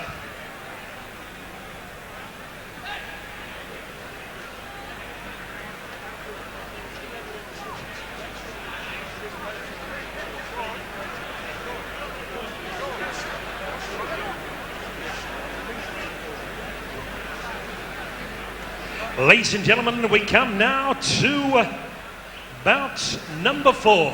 Last time here, this young man in the red corner drew a shower. He comes from Wagga Wagga, New South Wales. Ladies and gentlemen, would you welcome in the red corner Dick Sparkman, Peter Blake. In amateur boxing, 16 fights, 10 wins. Last night at Zagamis, he scaled 69.95 kilograms. Wagga Wagga, you think of Wayne Carey, Paul Kelly, Jeff Lawson, Michael Slater, all the great sportsmen. Ladies and gentlemen, following in their footsteps, wearing black trunks with white trim, would you welcome Sean Bailey, New South Wales. And across the ring, occupied the blue corner, originally from Werribee in Melbourne's western region. Now he's moved across town to join Murray Thompson and Greg Rogan at the Fighters Factory. He lives in Box Hill. Ladies and gentlemen, 5 fights, 1 win, 2 draws, 2 losses, scaling 68 kilograms, right on the button, wearing Essendon colours, black with red. Would you welcome, ladies and gentlemen, Dean Parfrey. Judges, John McCubbin, David Wignall and Jim Boland. Your referee, Chris Anderson. Chris, your instructions, please. Boys, good clean fight. Don't punch on the break. Don't punch after the bell. Watch your heads. Protect yourself at all times. Good luck to you, boys. Well, Fighters Factory Promotions round the fourth fight of the night here. Sean Bailey, he's weighing in at the 69.95. 2 kilo advantage here to Sean Bailey. Does look slightly bigger. He does got a little bit more depth to his to the chest. Roughly the same height, these two guys. So just a little bit stockier is Bailey. Bailey there fighting there in the blue corner and the red corner, and he's got the white pipings on the black trunks. I'll get it right in a minute. And Bailey now anchoring himself there in the middle. Parfrey's a very nice boxer. He's hasn't had a lot of luck as a professional. As an amateur, was very, very successful. Yep. And I think that he just needs a bit of an opportunity. Needs to get his career kick-started, and this could be his opportunity tonight. A bit of reputation about Parfrey, isn't he? There is a bit of reputation about Dean Parfrey. As Scotty said, he's been a top amateur. Good work there from Dean Parfrey. Yeah, Sean Bailey, we saw on the last show, lost a point decision to Adam Levers, who was fairly impressive, who we're going to see later on this evening. Yeah. But very game boy, very fit, always comes to fight, Sean Bailey. Or does he ever? He did last time too, I think. He just kept coming up and never took a backward step. One of the things with Dean Parfrey, he's always supremely fit. He trains extremely hard. And is always 100% fit. Both these boys look pretty good. Nick Parfrey looks to be in exceptional physical condition. Parfrey, of course, with the black trunks and red piping, throws out that left hand. That's a beautiful left and whips it around. Bailey took most of those on the gloves, I think. Bailey fired back with 4 or 5 less if he don't. Yep. At this stage of the first round, you'd have to say that Parfrey's showing a better kit of punches. Yep. But Bailey, maybe I spoke a bit too nice body shot, wasn't it? Lovely body shot. And Bailey just erupts. This is going to be a good straight fight. away there, Bailey. Yes, looking very nice at the moment, and there were some nice body shots in there. Some scoring punches. Both boys definitely will be looking for a victory here. Sean Bailey, as we said last time, was unlucky against, or not unlucky, was beat by Adam Levers. And Dean Parfrey, as you said, has had a bit of a stop-start professional career, Scotty. Yeah, he landed a couple of nice jabs in close there. Just during the conversation, and he's pretty even feeling out round. I thought Dean Parfrey might have shaded it, actually. Maybe Parfrey got it. Otherwise, probably almost give it to Chris Anderson. No, I scored at 10-9 to Parfrey.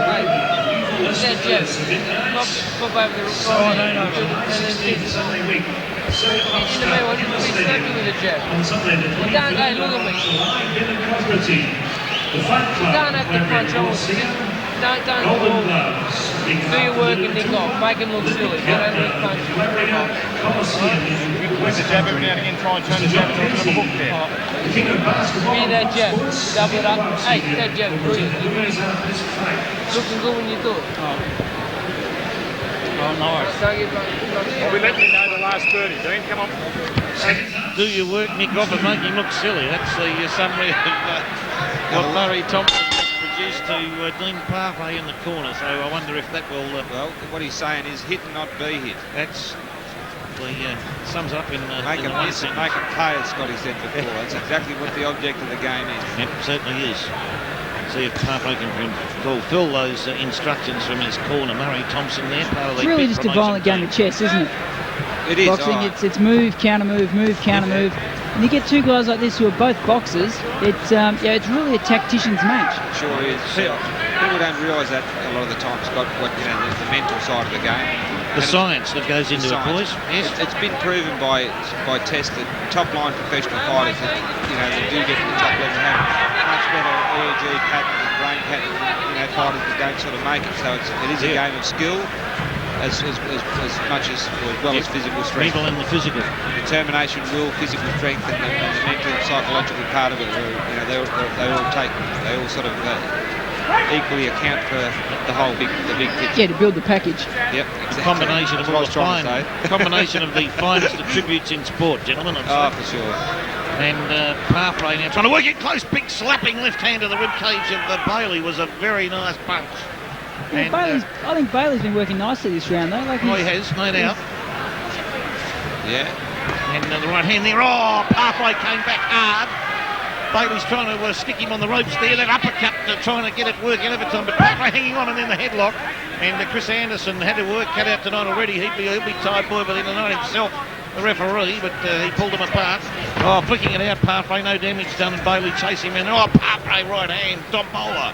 Straight over the top, but missed. Yeah, those sort of punches can really take it out of you because he really loaded that one up.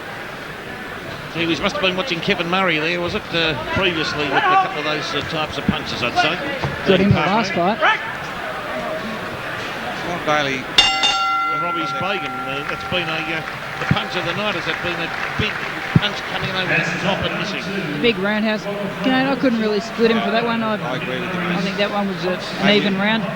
Possibly we didn't concentrate hard enough there, but and it's 2-minute round. You notice how much quicker it seems to us? It just flies, doesn't it? Yeah. You're sort of waiting for that last minute, which is right off the sways around. This fight's for our viewers, it is 2-minute rounds, 6 2-minute rounds, other than 3. Both promotions proudly present a big evening with world champs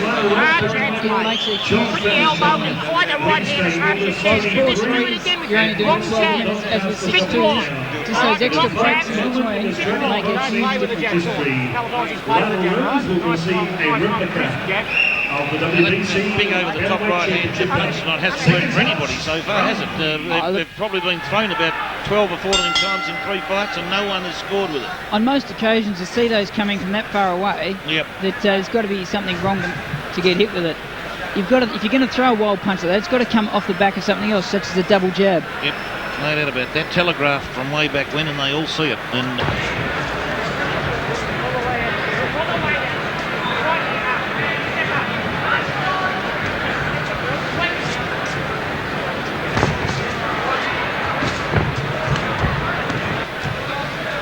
And Parfrey flings Bailey to the ropes and then hammers away to the solar plexus of the rib cage.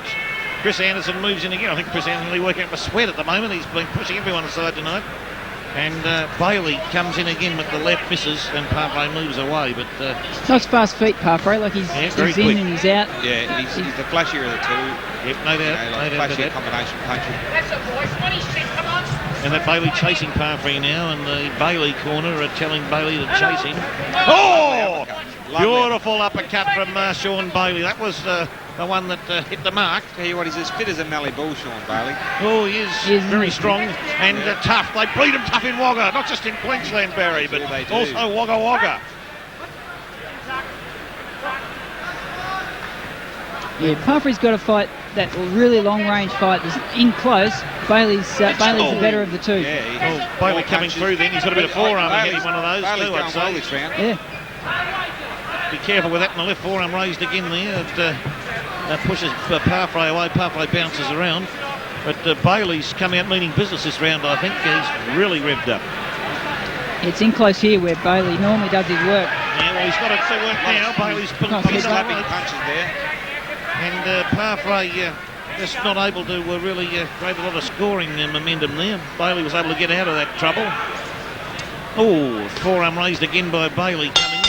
But Parfrey, just as the boys do get worked up, you're right, Barry, it comes to a screeching halt. I think Parfrey probably just pinched at the end of the round. It was pretty even up until that point. Yeah, just as I said before, he's just had a little bit flashier. Sort of gets the judge's eye. I want you to do it. 2 minutes. I'll tell you, Sean Bailey's still well in this fight. Oh, is he? Oh, definitely. If he needs to keep that pressure on Dean Parfrey, if he's going to come home, work up close and stronger up there, and he is in top condition. Parfrey's hardly breathing in the corner. Parfrey's in top condition too, fit as a Mallee bull. Yeah, no, they're both credits to themselves. Yep. He does some brilliant manoeuvres. I've never seen him fight before. Don't fall in, Maybe slaps a little bit. Slaps a little bit, and I think he's just falling in over his feet a little bit, which is why he's getting stuck in close. Once he gets back over his feet, he's able to move side to side and get out of trouble. Well, here we go now for round 4, and the Dean Parfrey there may be slightly just ahead. That forearm just found its way through, but no damage done. And Bailey there seems to be all right. He's in the middle of the ring. He's cagily eyeing Dean Parfrey at this point. Oh, swings that big right hand, and Parfrey it's that same one that everyone's been missing with all night. Yeah, that's probably number 15, I'd say now. And Parfrey, beautiful flicking left jab on the way out was beautiful. Barry cleverly sticking the jab as Bailey was pressuring him. Yeah, as Parfrey was also leaving the scene, he got that jab in. Nice jabbing. Great bit of combination, offensive and defensive work from Dean Parfrey. Well, it's amazing how much damage a good jab will do. Oh, sure. A lot of damage. And the headlock's applied. And Chris Anderson moves in again and says, split up, boys. Yeah, so many people go around throwing those big bombs that miss by 2 miles, whereas a nice jab... Cracking right hand round the corner. Opens him up for a right hand like that. Yeah, and it can rearrange your features. I've actually seen knockdowns occur from left jabs and busted noses, cut eyes. Yep, no, that's spot on. Bailey can take a punch. He can take, I think, virtually anything that Parfrey can throw at him, he can take. He's trying to outmuscle Parfrey up close. A bit of blood in close, I don't know where it's coming from. Parfrey trying to get combinations going. He's trying to force Bailey's arms away from the solar plexus so he can range in. There's some blood there. That would be coming from is it the eye? Bailey's eye. The eye. Bailey's got a couple of left eyes all night, isn't it? Yep. Again, I can't give the viewers a reason, but there could have been a head clash, not too sure. The heads have been coming together a lot in close. Yeah, they've been in they're very close here tonight. When you see an orthodox fighter, he usually cuts on the left eye because that's his lead eye. With the southpaw, it's usually on the right eye. Yep. The majority of the time, not always, of course.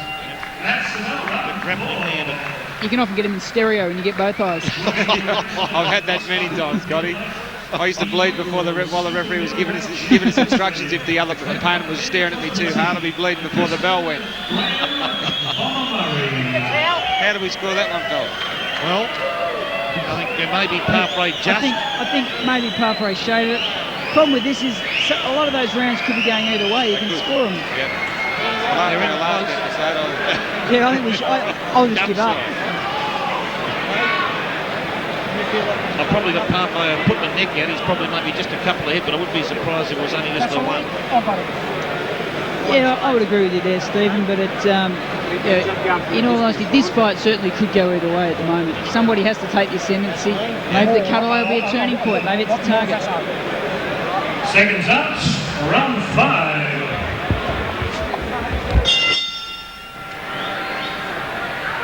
Round 5, here we go. Fighters Factory Promotions here tonight in Melbourne, Knoxfield, and what a card we've got. Here we've got the fourth fight in the card. Dean Bailey, black trunks, white pipings, and Dean Parfrey there in the Sean Bailey, I should have said, and Dean Parfrey in the black trunks and red pipings. And Parfrey comes in hard there. Bailey's equal to the task though, takes it. Parfrey parried 3 punches and then landed with his own clean. Yes. Bailey coming over the top, the right hand misses again, at the big right hand.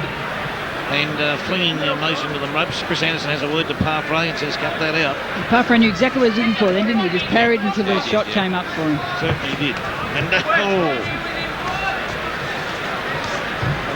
now Parfrey's hanging on the left glove of Bailey there. Bailey was able to get the right hand working. Parfrey now moving around, tries with that swinging right hand to the side of the head.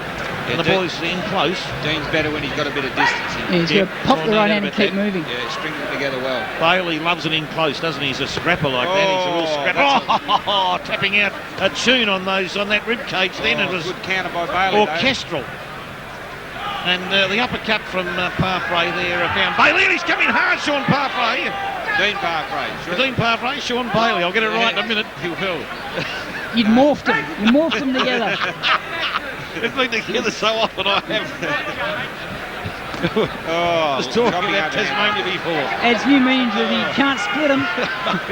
Dean Parfrey working away. Nice the uppercut rattled the dentures of Sean Bailey. But didn't stop him from coming forward and throwing punches. Not at all. He fires. This boy's tough.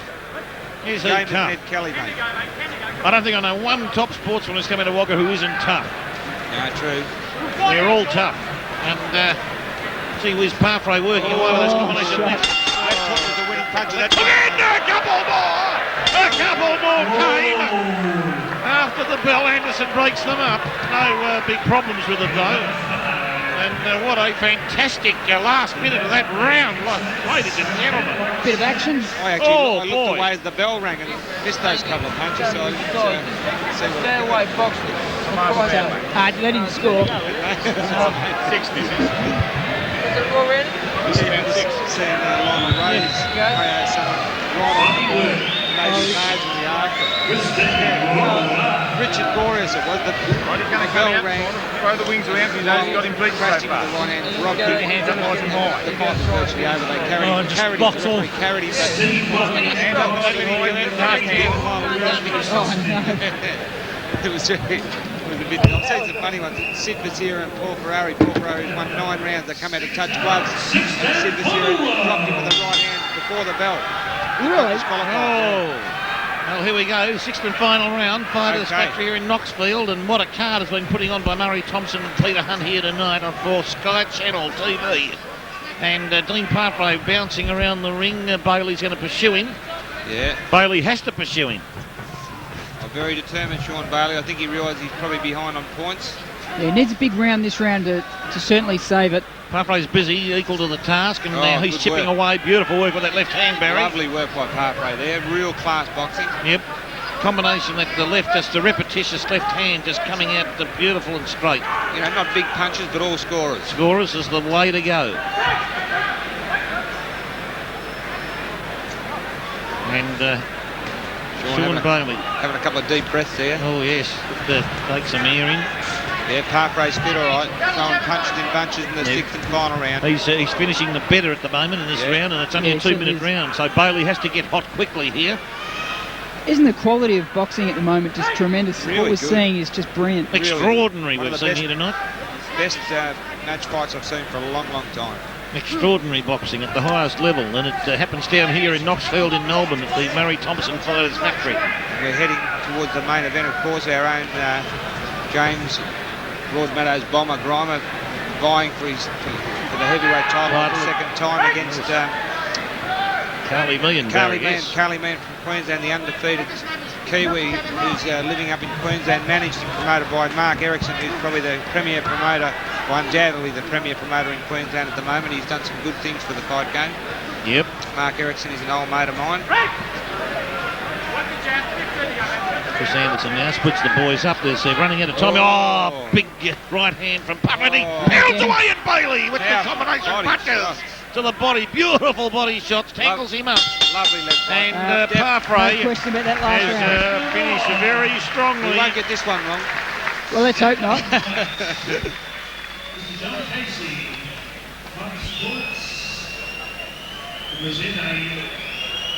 And Parfrey also bleeding from that left eye. Towards the end of that round there, he has a cut eye. Oh, yeah, it's two. It's been the night of the cut eyes, hasn't it? There's been a few of them. Cut eyes and missing right hand over the top punches.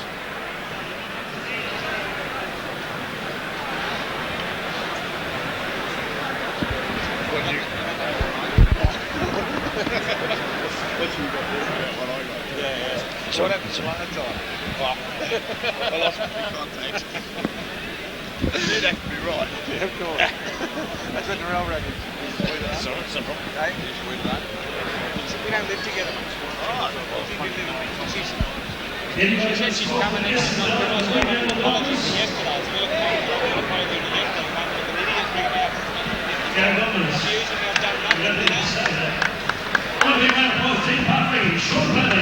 Action-packed.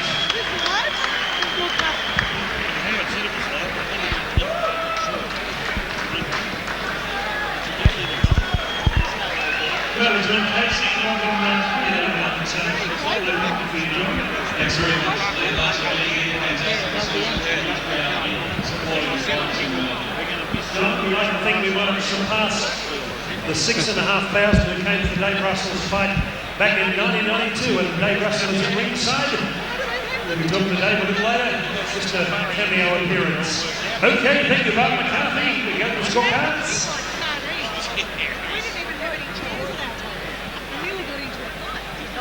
Ladies and gentlemen, we are crossing to centre ring for the announcement of the decision from Howard Lee Watkin, our ring announcer. Thank you, World Champ Barry Michael. Ladies and gentlemen, after 6 rounds of boxing, Wagga Wagga versus Victoria. Your winner, unanimous points, blue corner, Dean Parfrey. Oh!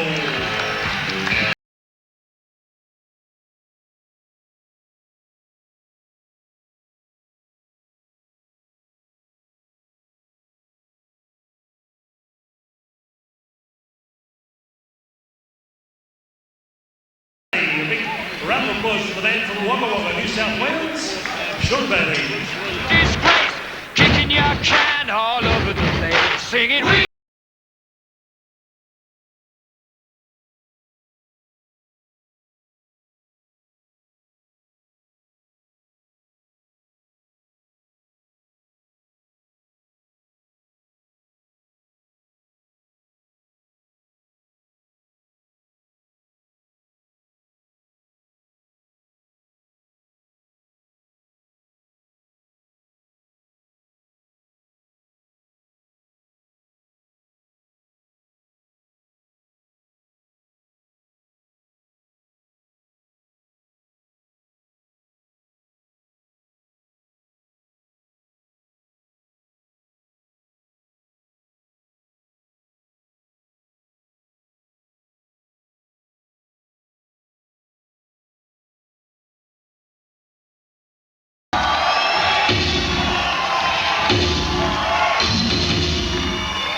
Dean Gaither.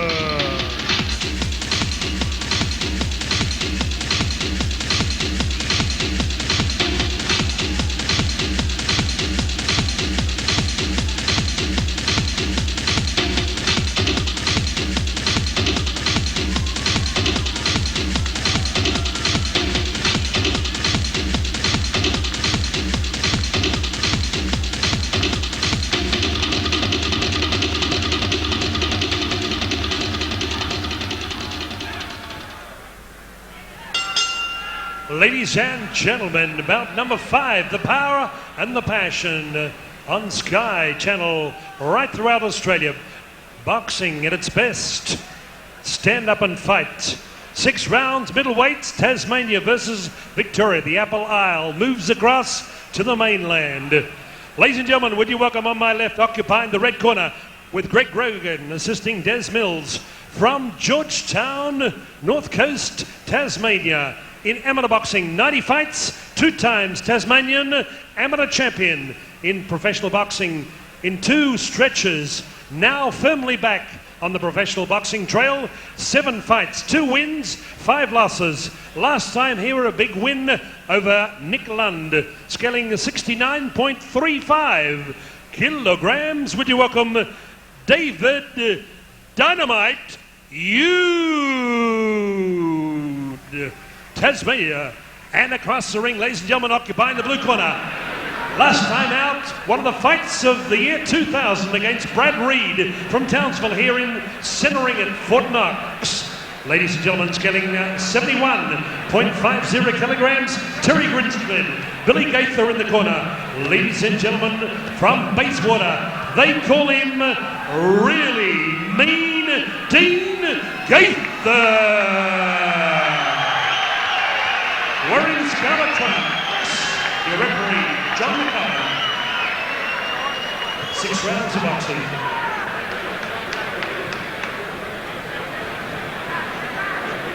All right, boys, you heard the instructions in the dressing room. I want you to keep it nice and clean. When I say break, I mean break.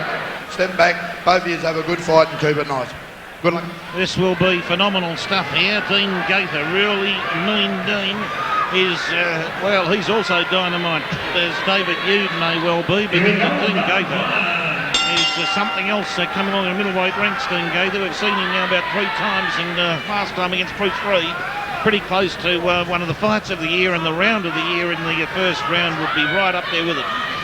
Yeah, Steve, I've got to agree with you there. Dean Gaither was very, very impressive in that fight against Brad Reed. It was one of the best fights I've seen for a long time. But David Hughes from Tasmania was also impressive in his last fight here. Yes. Stoppage victory. Strong boy. He's dropped a bit more weight since then. He's getting fitter. His trainer Des Miller's an old mate of mine. Yes. And looks like, in the opening second of the first round here, fairly well matched at this stage. He's a rock-hard, strong boy, David Hughes. But look at the height differential between these boys. Be half a foot. Big height difference, but Dean Gaither doesn't use his height to his advantage. He prefers to fight in close. What he seems to be doing tonight, though, is he's slowed down to David Hughes' speed, and that can be dangerous. Oh, undoubtedly. You're right, Scott. He does. For a tall guy, he can get caught early, I've noticed, too. He cops a bit of punishment early until his defence, to his sort of chin, his defence warms up. David Hughes landing a few good shots here. But you're right, he does. He likes to fight up close for an exceptionally tall man. He doesn't use that reach to his advantage as much as he possibly could. Yeah, this is his vulnerable time. The first half of the first round, Barry, with Dean Gaither, it seems to be a relatively slow starter, but he can rev up quickly. Yep. As we saw in the Reed fight, so we'll see how this progresses. But David Hughes holding his ground at the moment, doing a pretty good job there. David Hughes, in his last fight against Lightning Nick Lunn, won the fight with very powerful overhand rights. He's got a very good overhand right. And Dean Gaither can be nailed with that shot. Oh yes, susceptible to it. And Hughes managed to get through the defences there of Gaither. Left hand and the right straight after it. Sort of flush on the chin, one of those punches, and David Hughes certainly right up to the task here tonight. Yeah. Oh, cracked through again on the jaw of Gaither. Another scoring punch, a beautiful left hand, Barry. Yeah, David Hughes looking very cool at this stage of the first round. Yeah, Gaither's just letting him get far too close, and when that happens, Gaither's arms get in the way. No, they certainly do. He's better off staying up. Hughes has got Gaither in a bit of trouble here. Oh, boy. Big shots. They were big punches. Oh, were they ever? But Gaither, can he take punishment when it's dished out? Dean Gaither can take a shot, I tell you. He really... Oh, he's got BHP steel in his jaw, Dean Gaither. Sure has. Well, that's a testament to his fitness. You often find that fighters who are exceptionally fit... Oh, look at this. Good left hook. Oh, tried to measure him then, Gaither. Had the hand resting on Hughes' head. He was doing a Lennox Lewis there against Michael Grant, which, just lining him up with the forearm. And had plenty of time to get a tape measure out there, Barry, as well. Yeah. And David Hughes was caught just sort of motionless there. It was just one of those moments you get in boxing or sometimes in sport. Everything stops for you. He's got good little pointy elbows too, Gaither. They'd be very handy, I think. We've seen a little bit of forearm work tonight already. So a very interesting first round. David Hughes holding his ground. I thought David Hughes pitched that round. Yeah, I gave that round to Hughes. Yep. And good opening round to David Hughes. Very good opening round. Now it's going to develop into a cracking fight, this. Very slow getting the stool into Gaither's corner too there. He's hitting you with the left jab. You've got to use the left jab. You've got to poke it out. You've got to use this. Okay? Jerry Grimstead saying to Gaither, he's hitting you with the left jab. What's going on? Okay, What a 6-foot reach advantage. Terry Grimstead in the corner and Dean Gaither. First 30 seconds, be careful because he's swinging over the top. Okay. Terry had a lot of be careful back in the ringside, the first 30 seconds. And you've got to come home with these straight lefts and rights because he's walking into them. Yeah, his comments are exactly right there, Jerry Grimstead. See, he looked average for the first 30 seconds. He's got to work himself with the long lefts and rights. He looked a bit lethargic to me, actually, the first round, Dean Gaither. Oh, yes. Yeah, he did look lethargic. But I tell you, David Hughes, a pet shot of his. Oh, is it ever? And he's as strong as an ox, David Hughes. Sugar. And his left hook's pretty good too. Yeah. Oh, he's got... Oh, the right hand to the jaw onto Gaither. That must have hurt. And Gaither caught in the red corner there for a moment. I tell you, Gaither very cool under pressure. There's one thing. Oh, is he ever? Oh, he's...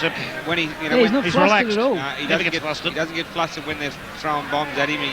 And he picks a lot of them off with his gloves and shoulders. He does. He's as cool as a cucumber on a winter's day, Dean Gaither. And David Hughes got that right hand to left working there, the straight left straight into Gaither's jaw. His mate getting through again. He still hasn't protected himself there, Gaither. He's got to improve those defences, Scotty.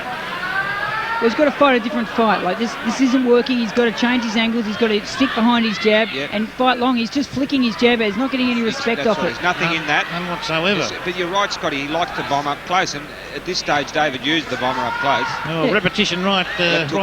He's got to set it up off his distance. Then once he starts getting a bit of respect off his jab and right hand, then he can come in close. Well, now this is the best we've seen of Gaither here tonight. Here with that combination of punches there. Still nothing on the jab. No, he's no not power locking the behind shoulder. it. If he locks the shoulder on the jab, it'd be a big difference. Yeah, because that would stop Yude in his tracks. Yep. You wouldn't think at the moment he's just trying to measure this boy, Yude, and then look towards the end of the fight coming home. But you've got to do the work now because Yude's just too strong. It's going to develop into a hell of a fight, hell of a inside brawl. This with quality stuff. You know, Dean Gaither, for a big man, he punches very well to the body. And again, flicking out that roundhouse left there into the jawline. And again pokes out that right, trying to work in close. Nice Right. uppercut. He's hurt, David. That uppercut did the damage, Barry. The uppercut shook him. Little uppercut hit him right on the point of the chin. Yep. And the electricity. David Yude's come back. We've got a repetition here. The Bruce Reid fight. Beautiful left hook, right hand, double we've left. We've replaced Yude with Reid, and we've got Reid with Yude. Great punching from Gaither. Gaither's a tough cookie, isn't he? Oh, very, very tough, and he just deceptively strong too, Scott. You know, he's tall and rangy. Obviously possesses a great deal of self-confidence. There's no doubt about that he can come back hard after a lazy start. He's very strong psychologically, Dean Gaither. You notice when they came to centre ring, the way he glared down at David Yude, he really means business. Yeah, does he ever? But I'll tell you what, David Yude certainly knows his way around a ring. He's doing some good stuff in there. A few body shots from Gaither wouldn't go straight.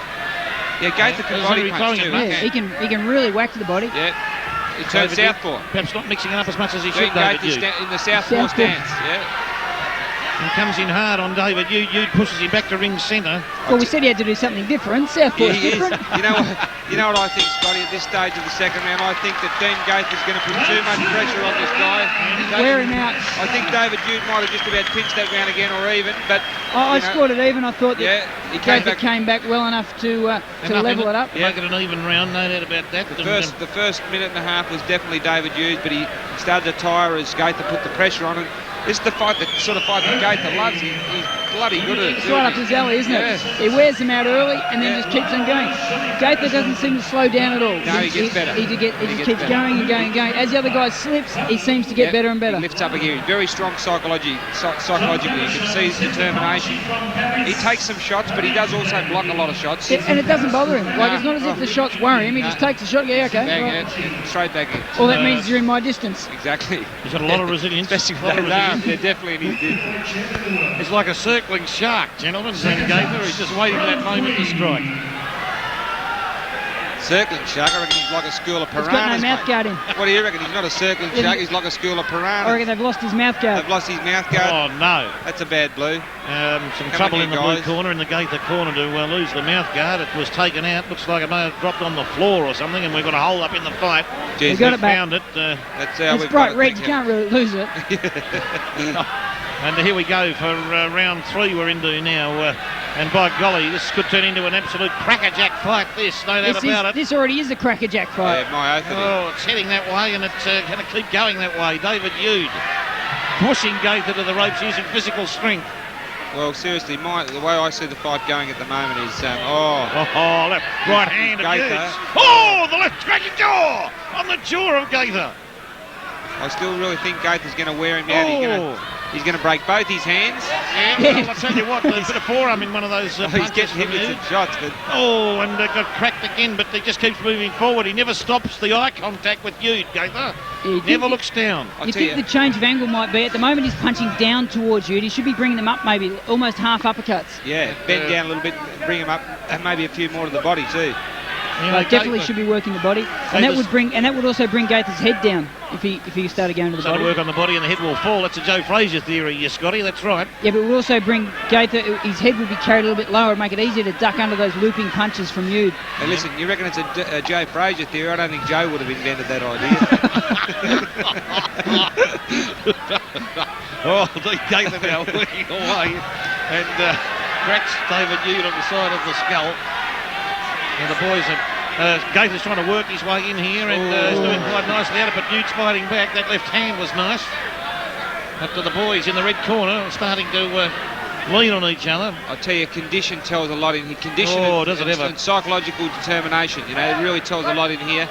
And the mouth guard's dropped again, Barry. This time that was Hugh's mouth guard that dropped out. I reckon the pressure is starting to tell on David Hughes. Yeah, he's starting to look a bit jaded or tired, Barry. Just a little bit. As I said, he's got Dean Gaither circling like a school of piranhas. The pressure will tell. And Gaither, there, repetition punches on Huge. Huge, I think, in a bit of trouble. I think we just about tipped that. And, Gaither with the forearm pushes him away.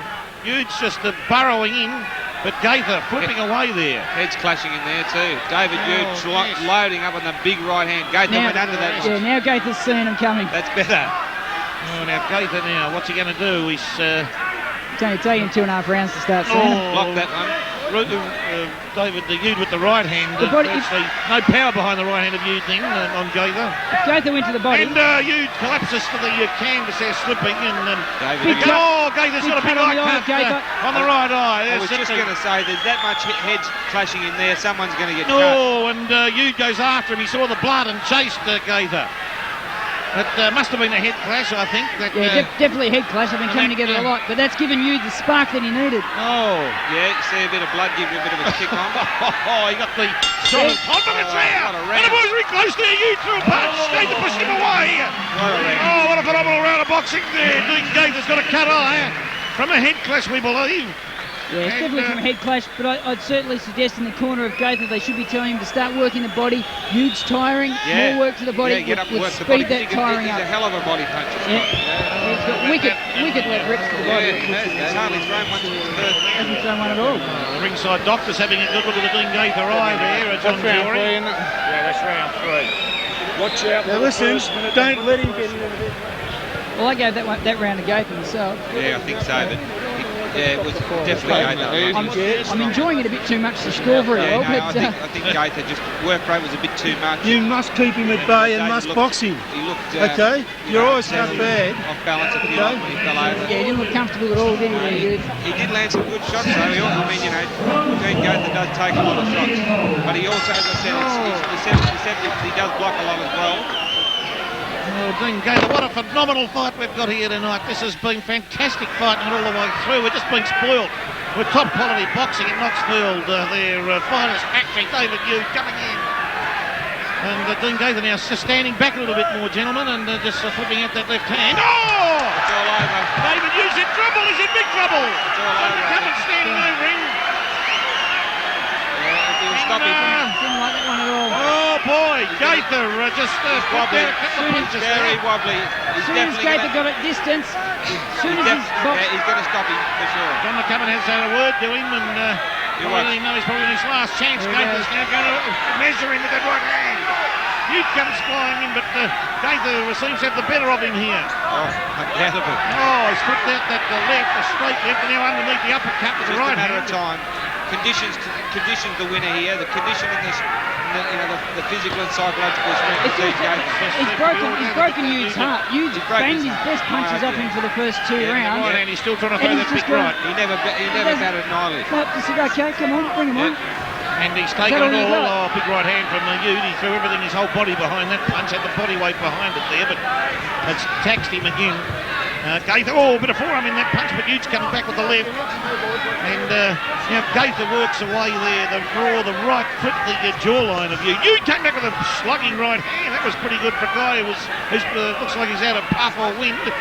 Yeah, the problem, it's hard. It's going to be a 10-8 round because of the fact that Hughes went down. Yes. Very hard to come back from there. Oh, yes, and lovely uppercut from Gaither there. He's done well to see the round out, David Hughes. Oh, gutsy stuff.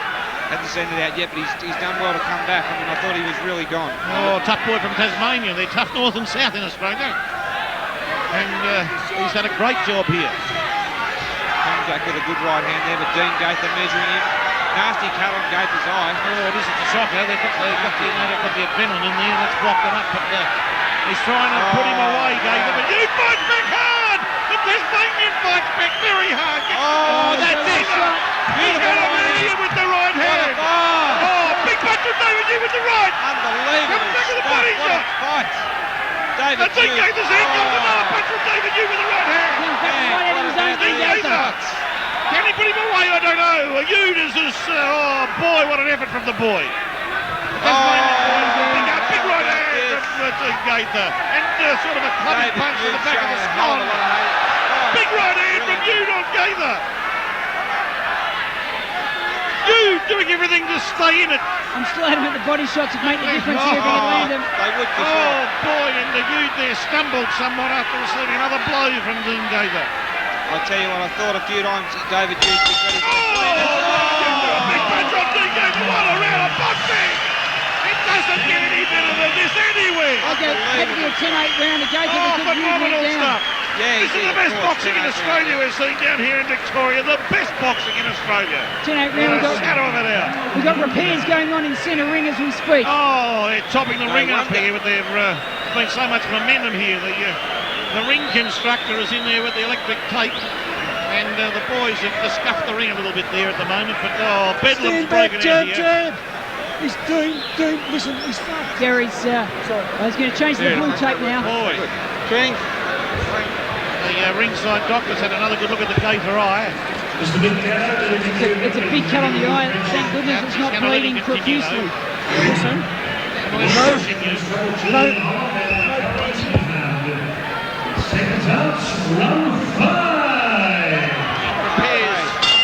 Repairs complete. We're ready to get back into it. The ring's still together there at the house the House of Stouse in Knoxfield. Problems with the ring. This is a perfect start to the round for Gaither. Use his jab, use the distance, slow him up, then start to cut him down. Pump that left hand out, make him miss a few times, and then maybe nail him a few underneath, Scott. Now, as David Jude reached for the reserve energy tank, has he got one there? Well, you never know, he might push through into his second wind, and then we'll see a different story. Yeah, well, he's certainly up to it. He's landed some terrific shots right throughout the fight. Strong, courageous and resilient. What's you can describe about David Jude from Tasmania.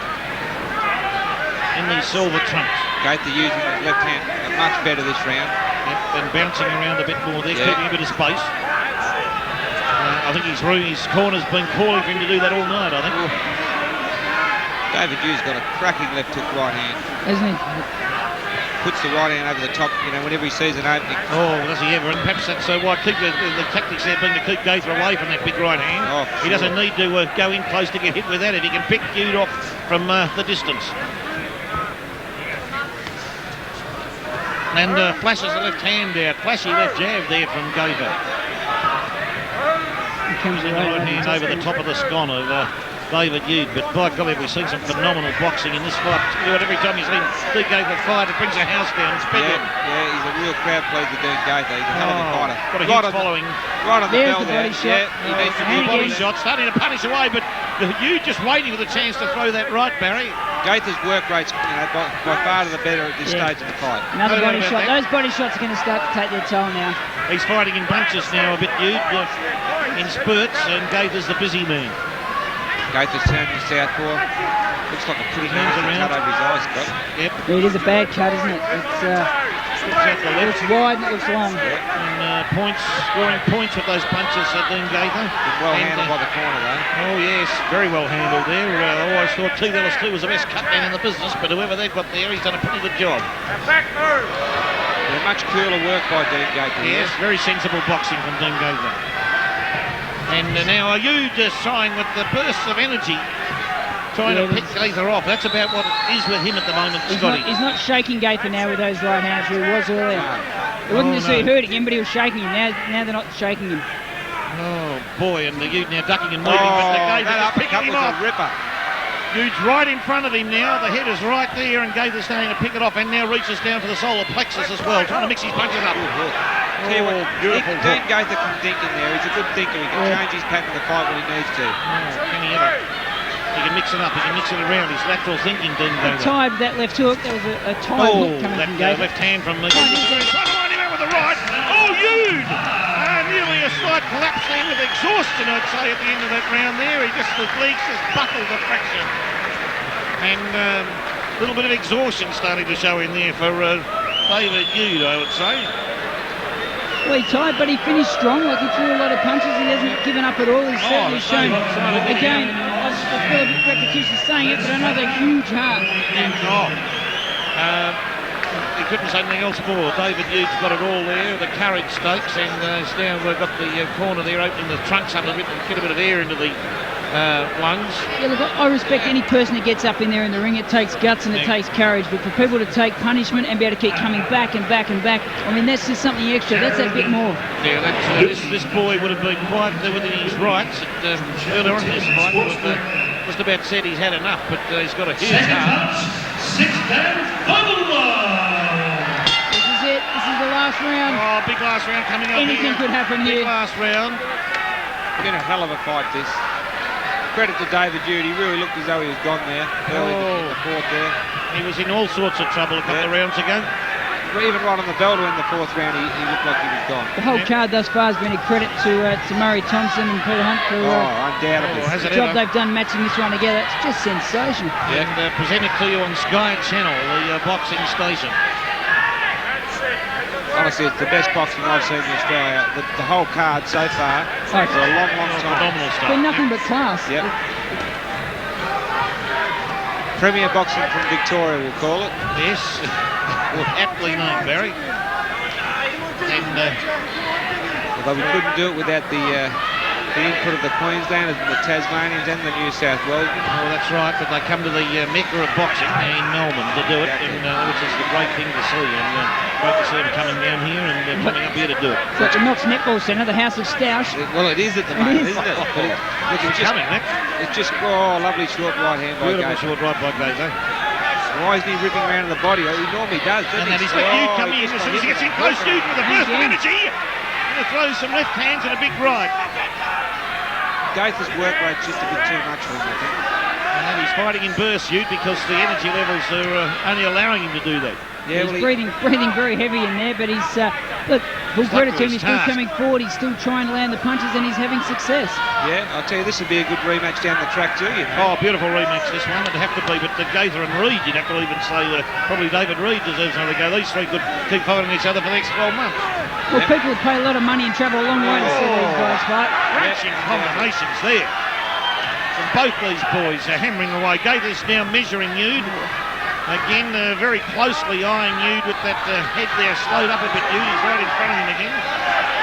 And Gaither just slaps out that right underneath. That was the solar plexus was beautiful from Dean Gaither. Gee whiz, he's just a fantastic goer in the ring, Dean Gaither. He just never stopped. He certainly changed his pattern of the fight though, Dean Gaither. You know, boxed a lot more and put more authority in his left hand. No doubt about that. They accepted the instructions from his corner. They were into him from earlier on about that left jab too, to keep that working and to bounce around more. And he's been doing that too. Didn't like what Jude was dishing up then, but what's he going to do? He's trying to measure him again. He just drops a short right into the jaw. And Jude comes back. Sorry, Scotty. The beauty of all Gaither's fights is it gives him something to learn from. Like, every fight is a great learning experience. He's picking up different tactics, different skills in every fight that he has. Yeah, I think both these boys are top prospects. Oh, no doubt about that. Gaither trying to come over the top of the right hand, and Jude's waiting for the opportunity. Comes in with that. Oh, that's fantastic stuff. That's great stuff. Fantastic boxing from those two boys. What an enormous effort from Dean Gaither and David Jude. David Jude, great sportsmanship. He's got a big smile on his face. He's got to take full credit to show such dexterity, resilience and strength to hang in there after he was in devastating trouble around about round 3. He was in trouble in the stages, went on and did exceptionally well. Oh, did he ever? I really thought it was all over, Scott. Yeah. Didn't you? Yeah. I didn't think he was. I thought he'd run out of gas. When he went down, I thought, that would be the last round of the fight. To his credit, he got up, dug deep, looked within himself, and was able to continue on. Dragged it out and finished, with some terrific punches in the last round. That's the sort of stuff. It's inspirational, isn't it? You see something like that, and it just makes you realise that the hard work and everything, it's worth it. I tell you what, I don't think he's going to get the decision, but he shouldn't be disillusioned by this because Dean Gaither's a top prospect, and David Jude put up a very, very inspiring performance.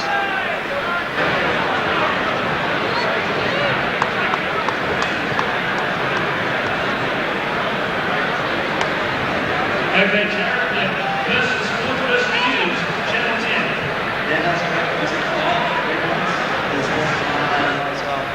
Tiny Tim Webster. Is it Tiny Tim?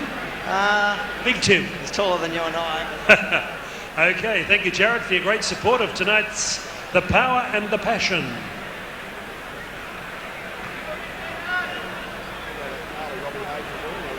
Yep. Okay, Carl Robbie Hayes. Good evening to you, Carl Hayes. Also to Tommy Mangan. It's a galaxy of greats tonight. Claude Lombard, thank you, Claude, and your team.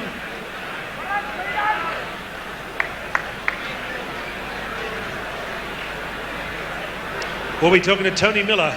Tony Mad Dog, good evening, Jim Karam. Paul Galea, good evening, Paul.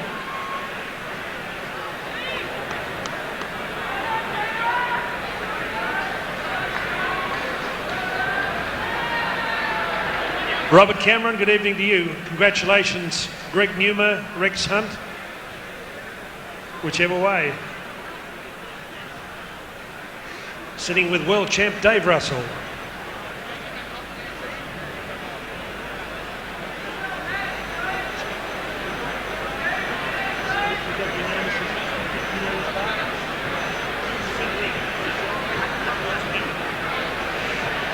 Okay, how about a big round of applause for David Yude and Dean Gaither as we go to the scorecards. Action-packed, 6 rounds.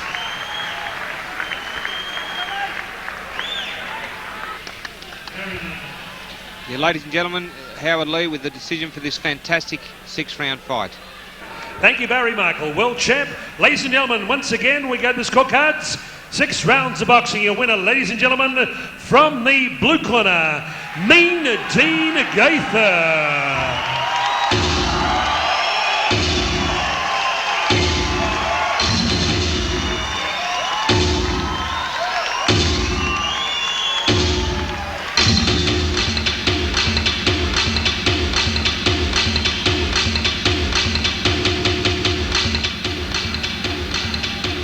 A big round of applause for David Yude from Georgetown, Tasmania.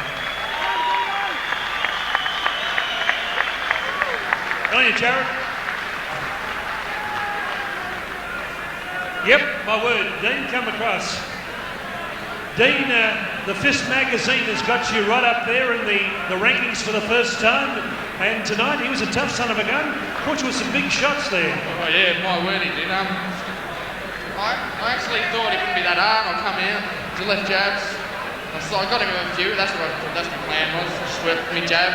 And all of a sudden he just started whipping right hands over the top and left hooks. And I thought, geez, not another one of these tough fights. Just like last week. And yeah, that's it. I suppose I just. You got through okay. Congratulations. Thank you, Howard. And I'd like to thank the whole crowd for coming. It's electric. This is beautiful being up in here. And yeah, just all the crowd, my parents, me auntie, me cousin, my little cousins down here. This is my little cousin, and he's just started amateur boxing, and he'll be Muhammad. I can be Sugar Ray Leonard. Okay, Sugar Ray Leonard, Mean Dean Gaither.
Here we go, ladies and gentlemen, bout number 6, the power and the passion at the Fort Knox Stadium in Infantry Galley, Melbourne, Victoria, in Melbourne's eastern region.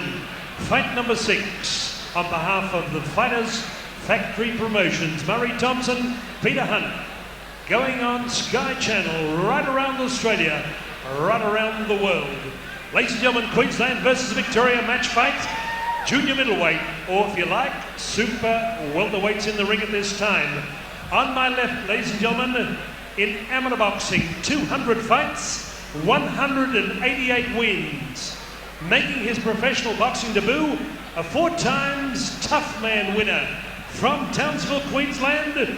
Ladies and gentlemen, scaling 68.35 kilograms, wearing total black trunks. With Chris Condon in the corner, would you welcome to Melbourne for the first time, Bad Boys, Brad Seuell. Townsville, Queensland. And across the ring, part of the Fighters Factory Blackburn Consortium, Murray Thompson, Greg Grogan. A big winner on debut here at Fort Knox. Last time out, scaling 68.60 kilograms. Ladies and gentlemen, from the palatial suburb of Vermont, wearing black trunks also, would you welcome Adam Lever. Referee's instructions, Jim Boland.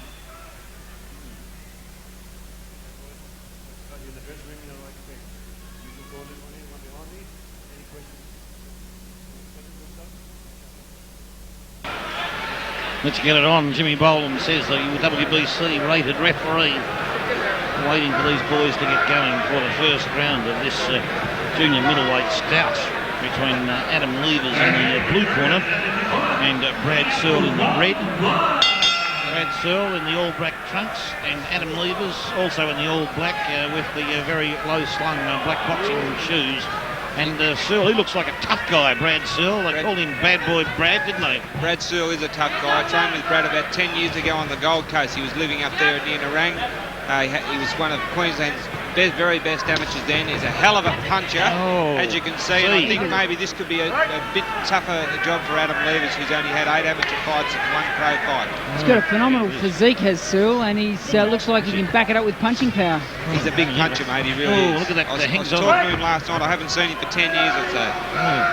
Whipping right hand there from Brad Seuell, and physique is the phenomenal physique on Brad Seuell.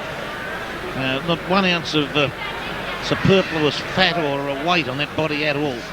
Interesting style too, just sits back waiting for that right hand. He put a lot of weight on the back foot so he can launch forward. Adam Levers caught him with the right hand! Levers just caught him, stunned him with the right hand. Oh, it was a beautiful punch. Flush on the chin.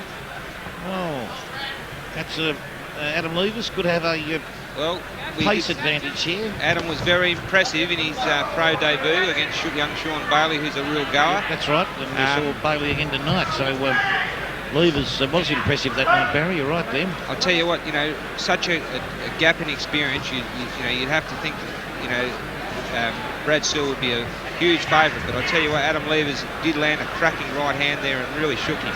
No. We'll have to see how we... It's interesting, they're both trying to work out the other's style, but at the same time just trying to land bombs. Yep. And big right hand from Bad Boy Brad came through there, hit fresh air. Neither of them's working behind it. He didn't work behind jabs or anything else like that. It's just... Levers hit Seuell with the brick wall then, and there was a huge punch. That came from the neutral corner, that punch. He threw that from the neutral corner and he was in the middle of the ring. That was unbelievable. Mr. Gadget out of Levers. We'll have to call him, but what a punch. Actually, Brad Seuell very well muscled, but he doesn't seem to be, evading those punches too well. He's been nailed by a couple of real good shots from Adam Levers there. Now that's just, I think I mentioned before, the speed or pace of Levers might find Seuell at the moment is finding him wanting there, and that's twice. He's been able to crack him with some huge right hands. You can see the power that Seuell's got there. Oh, he has got enormous power. It's a matter of, I suppose, getting the punches to land quickly from Seuell. If he can get them to land, it's the Levers got to stay out of the way. He can't. For sure. Can't get hit by anything, really. The opening seconds there, he got caught with a left hook right on the chin, which shook him up, right on the opening, right on the bell. Yep. But he's done well since. Yep. Another right hand from Oh, and the boys struggle to the canvas here, and Seuell's been pushed down. Could have broken his back.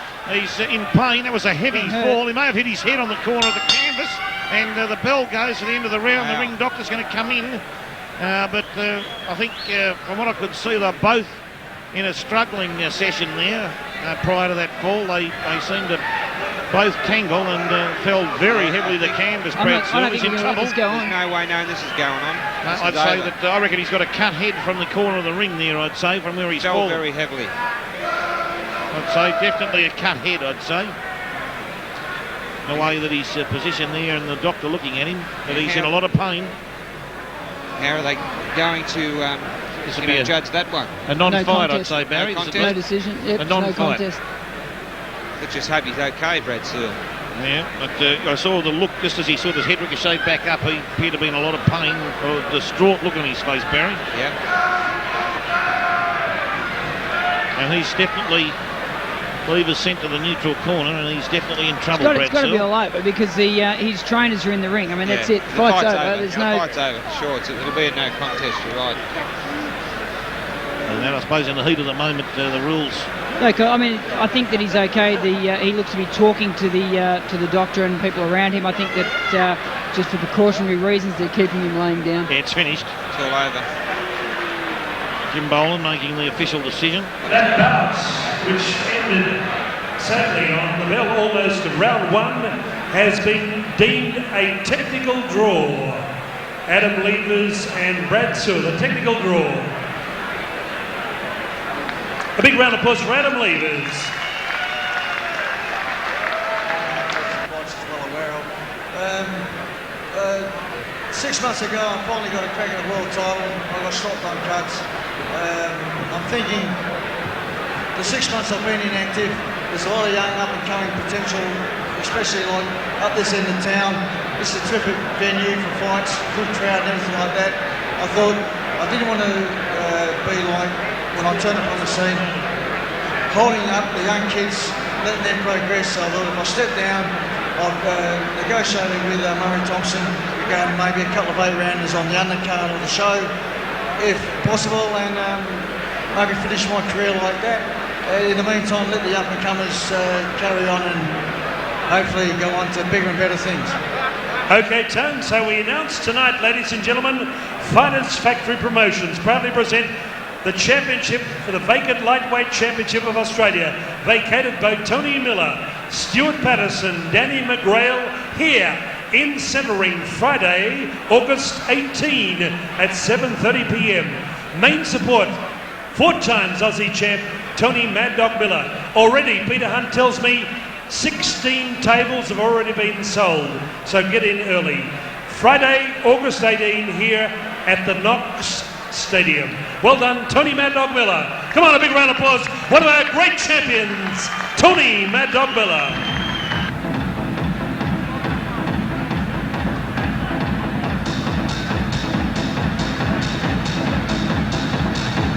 The good news is S and Don beat the Fremantle Dockers. You wouldn't believe that, would you? In a month on Fridays.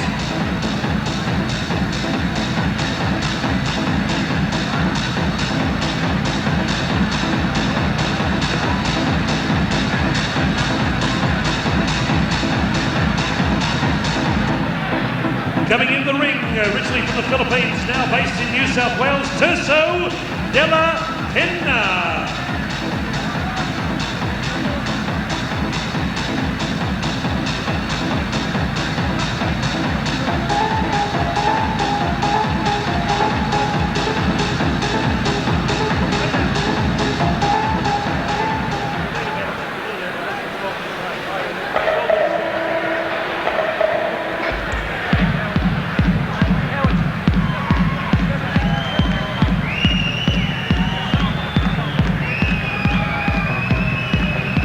Coming out of the ring, the victorious own Stuart, Patterson, Tony TNT Tacasio. Good evening to you, Tony.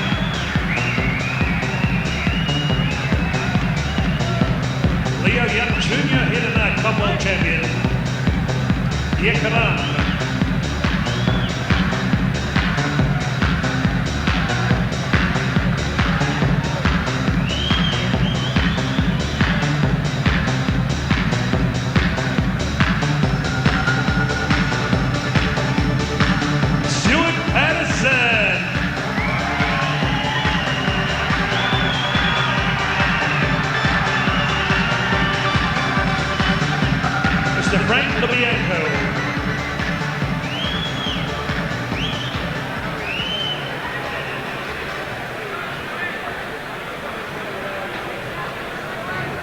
Ladies and gentlemen, part of our galaxy of greats, we have apologies from John Famishon in Paris, Lionel Rose business commitments.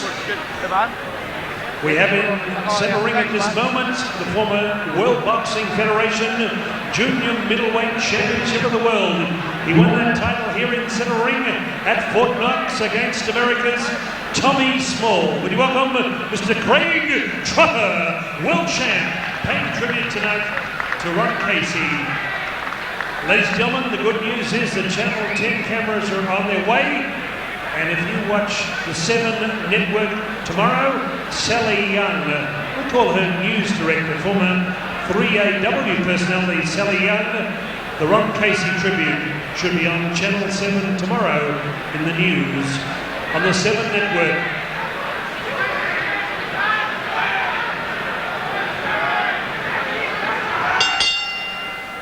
Ladies and gentlemen, this is our semi-main event. The power and the passion.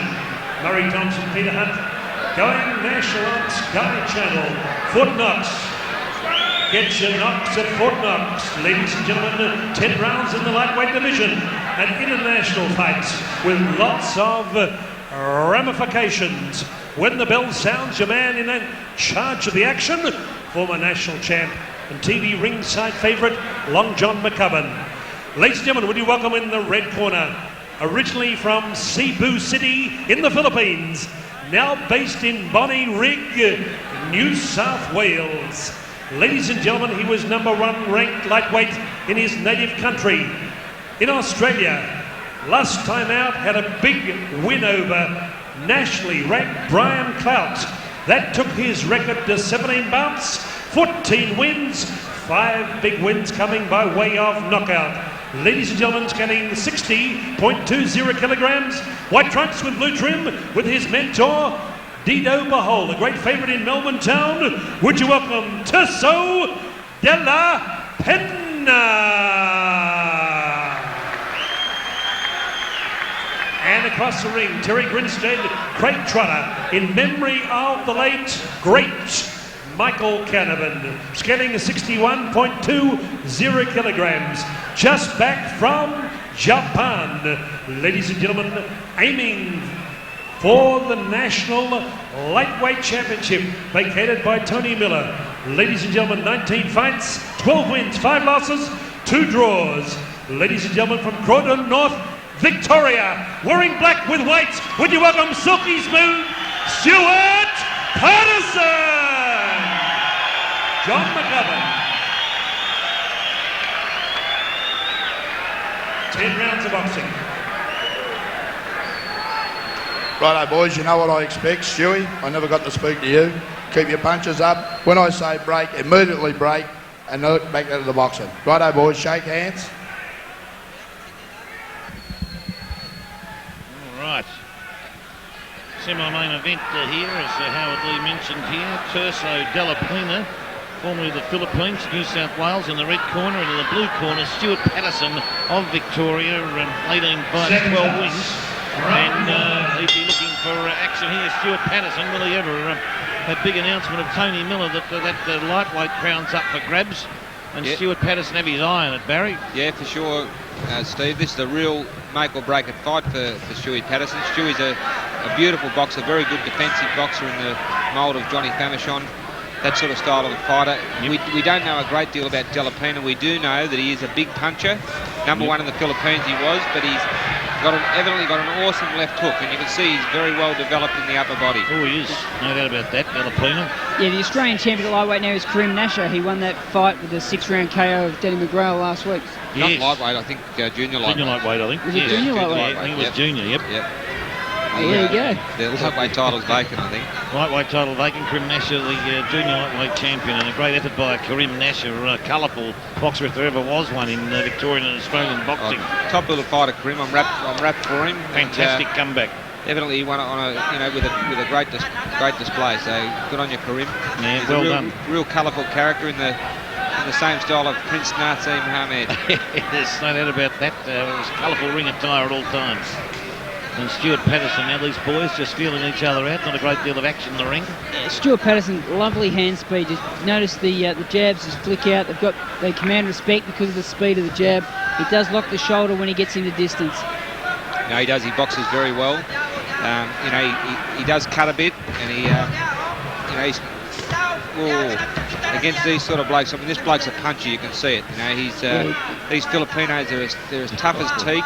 They all walk up and they all unload with bombs. If you look at the way Dela Pena stands, he's very flat-footed. He bends his legs. You can see all of his punches come right from the base of his foot. They're just all. If he weighs 60.2 kilos, that's what you're going to get hit with. Exactly. I think he's going to be a hammer thrower, this Dela Pena. I think. By the look of him, he will. Stewie's got to keep boxing, keep moving. And that's all they ran into each other then on the ropes. This is a real dangerous fight for Stewie, the top contender for the Australian lightweight title. He's extremely well developed in the arms, Dela Pena. The muscle strength there looks enormous. Good cook there from Stewie. He's dead set cross-eyed, I'm sure, Dela Pena. He is, isn't he? Yeah. Which should put you off a little bit, I think. We wouldn't know where he was going to punch. Exactly. Oh, yes.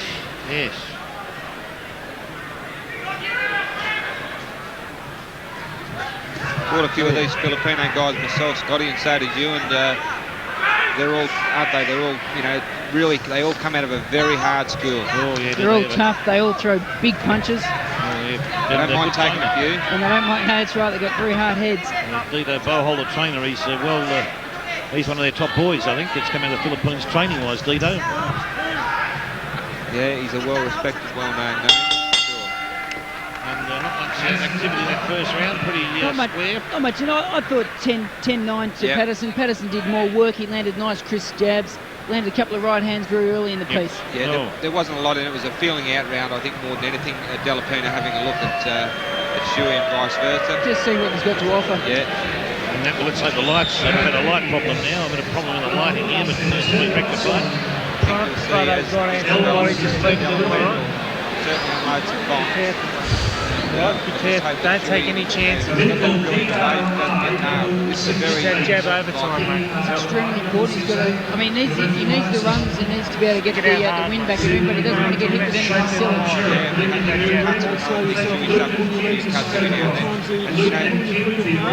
Early in my career, I didn't get cut, but as I started getting cut, I kept getting cut. And that's quite often the pattern. Once that skin weakens, isn't it? It's able to open up again. Craig Trotter just told Stuart Patterson, don't take any chances with this man. No, you can tell he's got power, this guy. Yeah. I was told by Brian Butler, who was one of my top sparring partners and the leading welterweight, Australian welterweight, who was over in England when I lost the world title. He told me that he saw the fight with Wade Cloud and he said the knockout, the left hook that knocked him out was an awesome, powerful punch. Patterson now jabbing away there.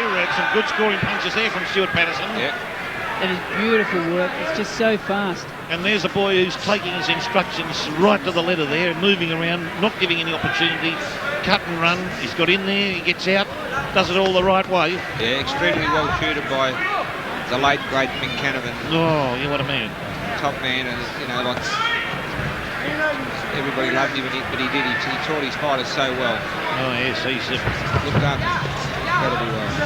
Robotically knows what to do, Stuart Patterson. And they're getting into a scrap now. The Filipino coming in hard the body shots, but Stuart equal to the task here. Yeah, Stuart caught most of those punches, very little got through. Yeah. And then he goes back to boxing and moving, stick behind his jab. This Filipino would be frustrated fighting someone like Oh, clubbing right hand over the top, the right hand, but that's a miss. They've all missed tonight with that type of punch. But he's trying to pursue him. He's stalking him now, the Filipino, Dela Pena. He's going to have a lot of trouble tagging Stewie. We have got 10 Freeman around to go through, so... Oh, yes.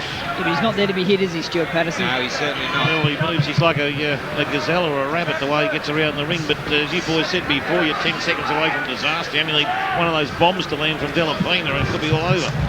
Oh, cracking right hand. We know he's got the power. You can see that. Yep. And he's quiet. He goes about his work in a very quiet, efficient manner. He's just loitering in the ring, waiting for his chance. Nasty. Oh, and Dela Pena reached for his cheekbone then. He's in pain from it. Beautiful jab there. Stuart does get in close sometimes, very close. Dela Pena. Oh, right hand. Brilliant evasive skills from Patterson, second to none. Beautiful. Oh, slippery as an eel, Stuart Patterson. Yeah, he sure is. Shades of Johnny Famishon, eh? Oh, beautiful to watch. I think Sam Solomon would come in the category too, Barry. I reckon he's as good as that. Yeah, Sammy's brilliant. He's a brilliant bloke with it too. And Sammy Solomon, if you're watching this, congratulations on your Commonwealth title victory. Yes. Overseas, won the Commonwealth middleweight title with a knockout. Fantastic stuff, magnificent stuff. Australian boxers doing it well. Oh, clubbing punch into the mid-region by the Filipino. Patterson, chasing Patterson. Oh, and the headlock are now applied. He's been watching the wrestling too, Dela Pena. Yeah, I was going to say he's pretty good at that.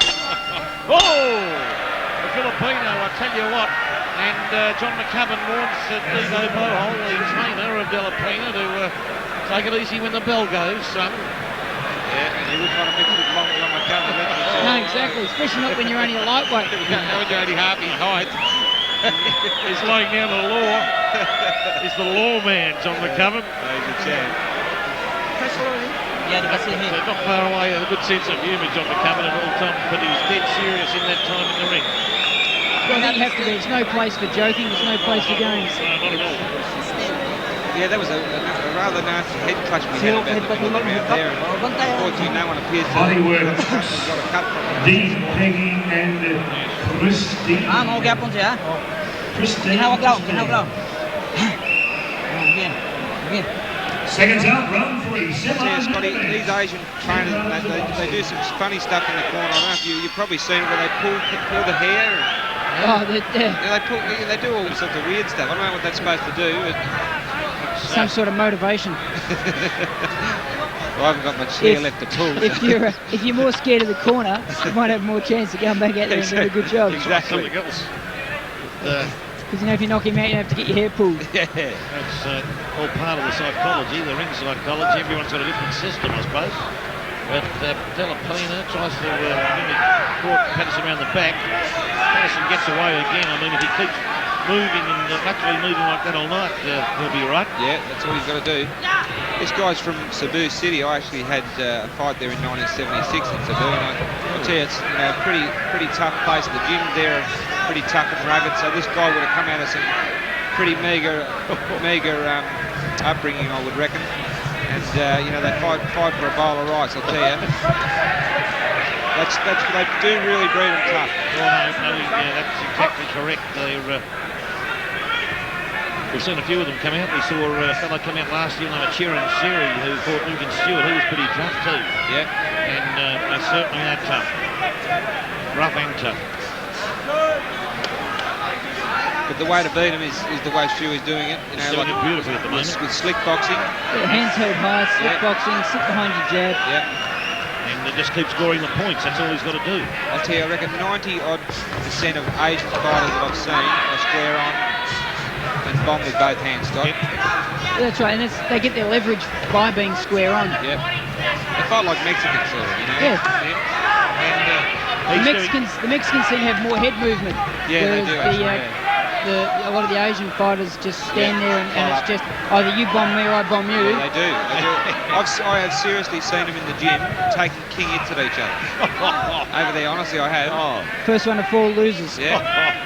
I'll tell you what, Dela Pena just tried to block Stuart Patterson in the corner before. He did everything he could to block him, but Patterson too. Grima got out. A very slick Stewie.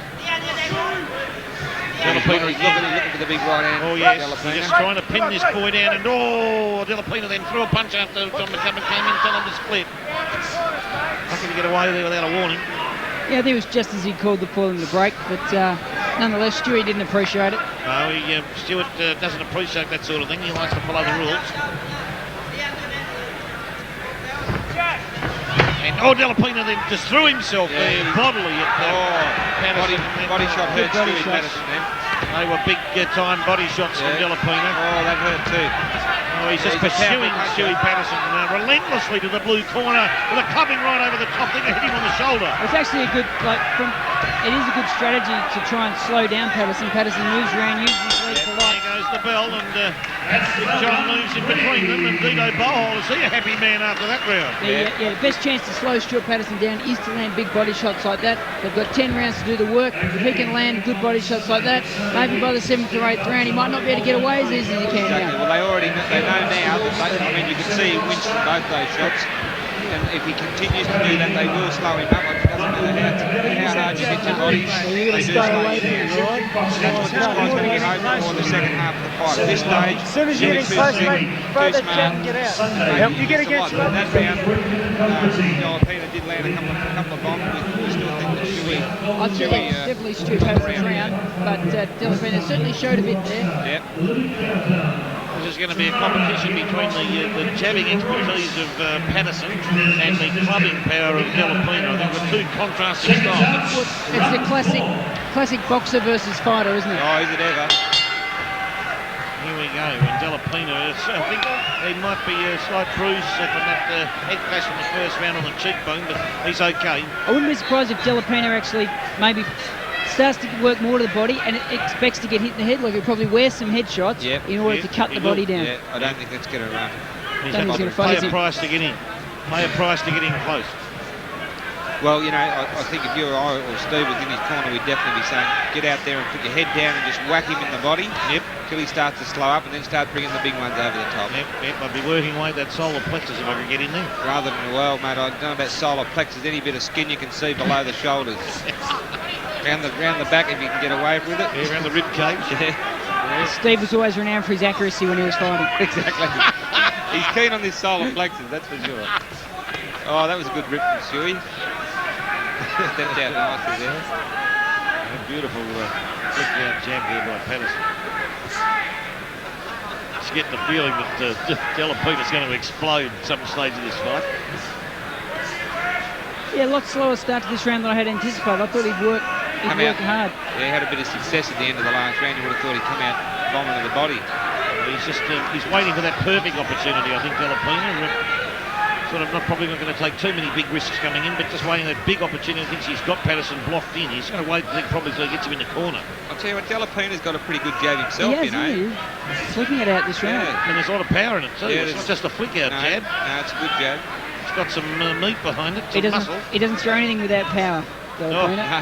Doesn't matter what it is, it's got power. Absolutely enormous body on the boy, and 60.2 kgs. He's actually a kilo lighter than Stuart. Yeah, you wouldn't pick that by looking at the two of them, would you? It's so deceptive. It's a evaded punch as well there. Nice little right hand by Stuart Patterson. Nice jab.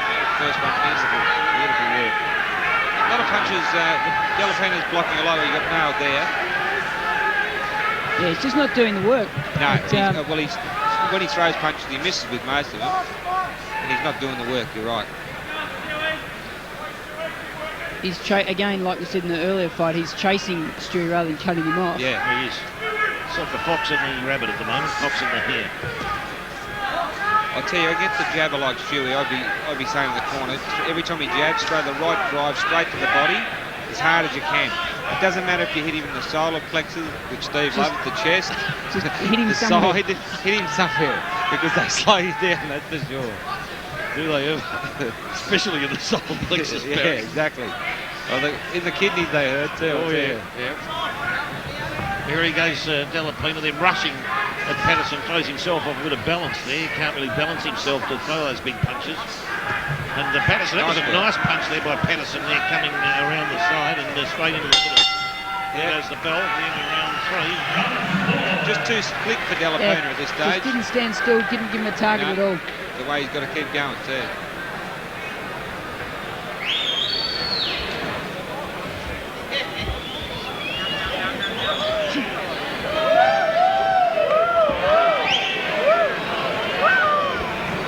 Both boys very fit, neither of them really going much air in the corner. Sitting back, listening to their respective trainers. Thank you, Claude. Your team, we're so jam-packed we can't mention everybody. I tell you, most of these Filipino guys, when they come out, they fight 100 pounds, don't they? Lombard, the paper people. And Stewie Patterson, Flemington he is a very and dedicated Leatherwatting. boy. MD, Claude Lombard and Clean Events. He doesn't take Leading the shortcuts, Olympic Games does the work, sites and it in shows. Sydney. Seconds out, round 5. Halfway through, and Stewie Patterson with a good lead.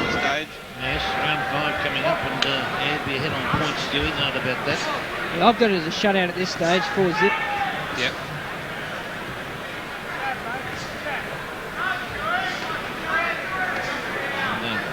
I don't think we're going to see any change in tactics in this fight the whole way through. It's going to be a case of Dela Pena just lurking, waiting for that opportunity to nail one of those bombs. Yeah, they're calling for Dela Pena to go for the body in this corner. Yep. Yeah, he's got to start working. He can't just follow him around because he's going to sit on the end of that jab all night. Yeah, exactly. Just like that. He's going to have to wear a couple of jabs in order to get in close enough to work to the body. He'll have no choice. Patterson again flicking it out. He's just a workhorse there. Stewie with that jab, he just keeps at it. And he moves around the ring beautifully. Yeah, he does. Oh, he uses the ring. He's a great user of the ring, Stuart Patterson. Yeah. Not a bad little right hand by Dela Pena there. And, trying to do double or triple there, right hand. Yeah, trying to get in. Turn left hand, turn southpaw for a second there, and level 3 right hand with his right foot forward. And that shows he's got the quick reflexes. He's a thinker. Well, what he's actually working this round. He's pushing the fight. He's cutting him off, and he's throwing punches. Yeah, I think he's round 5 in the fight. He had to change tactics just ever so slightly to try and make some headway here, Dela Pena.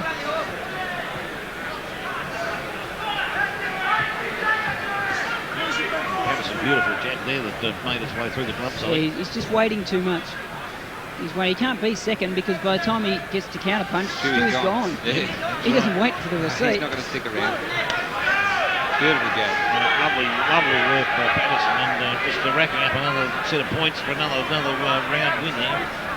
There's a Dela Pena from the middle. It's a bit like watching the ponies go around the circus ring at the moment. Nice, He just keeps working around Dela Pena.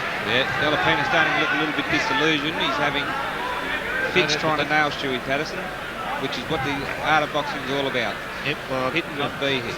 But he has got explosive power, Dela Pena, and as we've said a couple of times, we're only 10 seconds away from disaster in this business. And I'd say who's going to get frustrated pretty soon. As you said, he's getting disillusioned, and frustration will set in with Dela Pena. Stewie Patterson tried a big right hand there. Oh yes, tried one of those bombs. But Dela Pena, by golly, I've said it before, he's like... Why not? Everybody else has tried one of those big right hands tonight. He did plenty of no one's landed. Keep trying. I tell you, David Jude landed plenty of them on Dean Gaither. He put up a great fight. It was a cracking fight, that. Oh, that was fantastic stuff.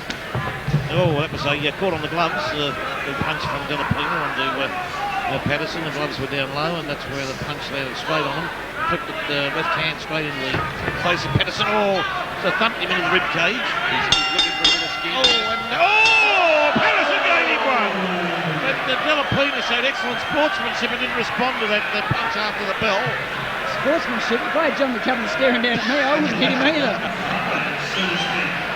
That's called common sense. You've got to give Dela Pena an accolade for that. He could have very easily lost his temper. He hits you three right hands in, mate. Okay? He hits you 3 right hands in, Stu. You've got to be watching all the time. Even though he got dropped, thrown out of the way, he still got him back in there. It's a good round. I would like to see him like that. When you're boxing, you're doesn't mind.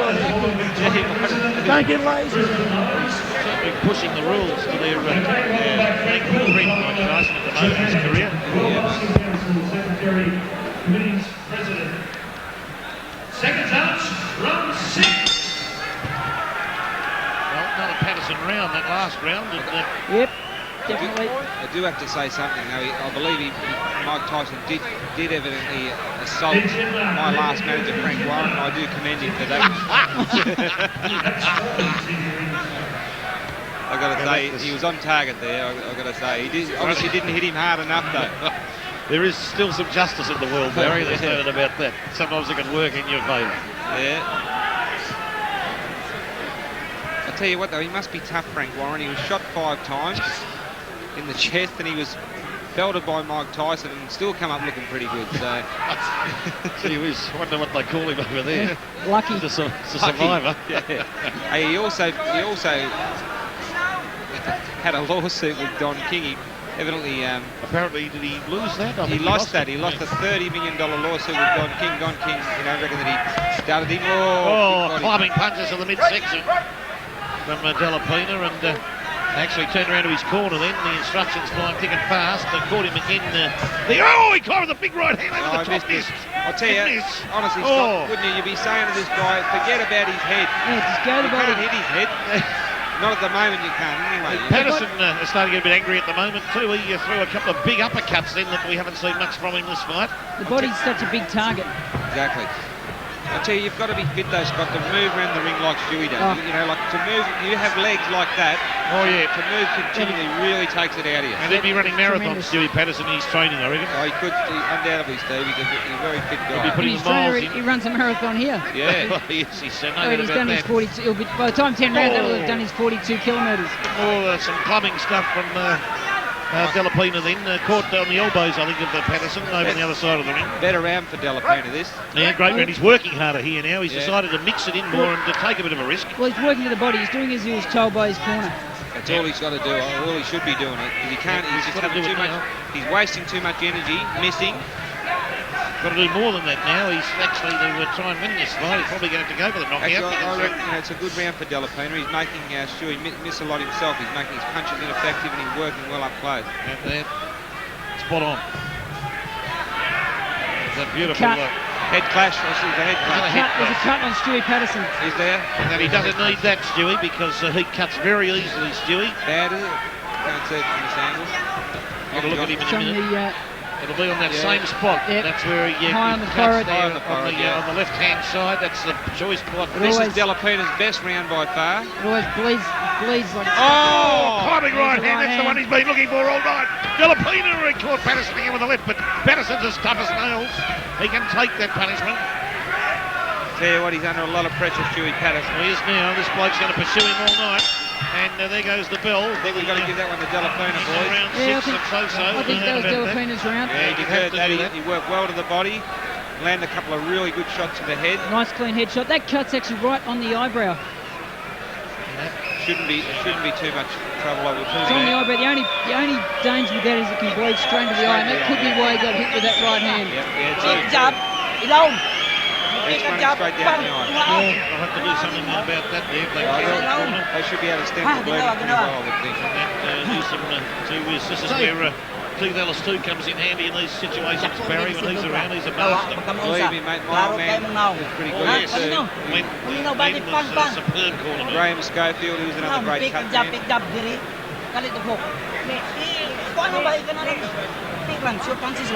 Keith certainly, Keith Ellis, his record says, he's a great mate of mine, his record says he's the best trainer this country's ever produced. He's produced more world champions and more Commonwealth champions, more Australian champions than anyone. He's eclipsed Ambrose Palmer's record, which is the prior record.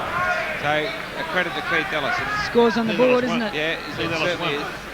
But his dad's been a great cut man here. Yeah, undoubtedly. Keith Ellis Senior, yeah. Keith Ellis Senior is also one of the best hand wrappers around. Yeah. He does hands like nobody else. Just sensational. Yeah, it's an art form, and he's magnificent at it. Now the instructions coming thick and fast for Dela Pena from his corner now, and Dela Pena in the air of desperation there. Turn southpaw. Not the right instructions though. They tell him to go to the head. I'd ignore the cut and go straight to the body. Yep. And this is where he could get frustrated now a bit, Dela Pena, or flustered because they're probably running out of time. 10-round fight. And it's got to do some damage quickly. Pursuing Patterson, chasing him all night long. Patterson there backing away. And the Dela Pena just catches him. That was a flicking punch. Right uppercut, sort of half a right uppercut it was. Good work by Stuart Patterson there. Nice jab. Moving with Dela Pena. Right hand caught him flush. That was good. It was a beautiful punch. It'll open up that cut. And banged with the right hand. Doubled the distance on it. Actually, he's done it a few times. It's been half successful for him. He's tough and resilient. He won't go away. He's like a tax collector, mate. He's like you. Won't leave you alone. And your mother-in-law on a bad weekend, Barry. He won't go away. Yeah. Better round again for Dela Pena too. He's got Stewie under a lot of pressure.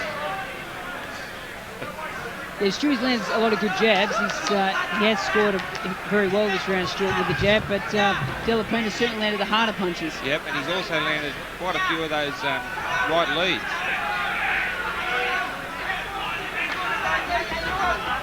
See, there he could be going to the body.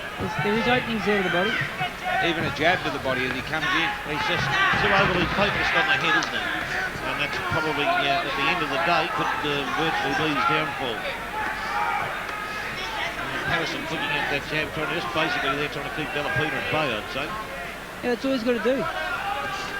Yeah, no, it's honestly a good jab from Dela Nice Pena. jab from Dela Pena, yeah. Block that right hand. Good right hand by Stuart Patterson. Dela Pena now still pursuing Patterson now. Well, the body shot's starting to come in there from Dela Pena. There was a repetition there. He should be cutting the ring, shouldn't he? Yep, doesn't want to chase him. Patterson now has got him in the corner now in the red corner. Classic Stuart Patterson looked like he was going to get pinged and get punished, but came out with a magnificent right hand then. It's in the round, Stuart Patterson! I was going to give that round to Dela Pena, but the last 4 punches, I think Stuart might have picked that, Scott. What do you reckon? I might even score that one even. I reckon maybe an even round then. Yeah, that was a hell of a round. It's just, we're getting down to punches now and deciding on the points. It's getting very hard. That was Patterson's best punch of the fight, right hand towards the end. That was a phenomenal punch, that. He pulled that out of the kit when he needed it. He looked like he was going to get punished in that corner then, in the red corner. He did. I think he caught Dela Pena by surprise with that. Did he ever? Accuracy, it was right there.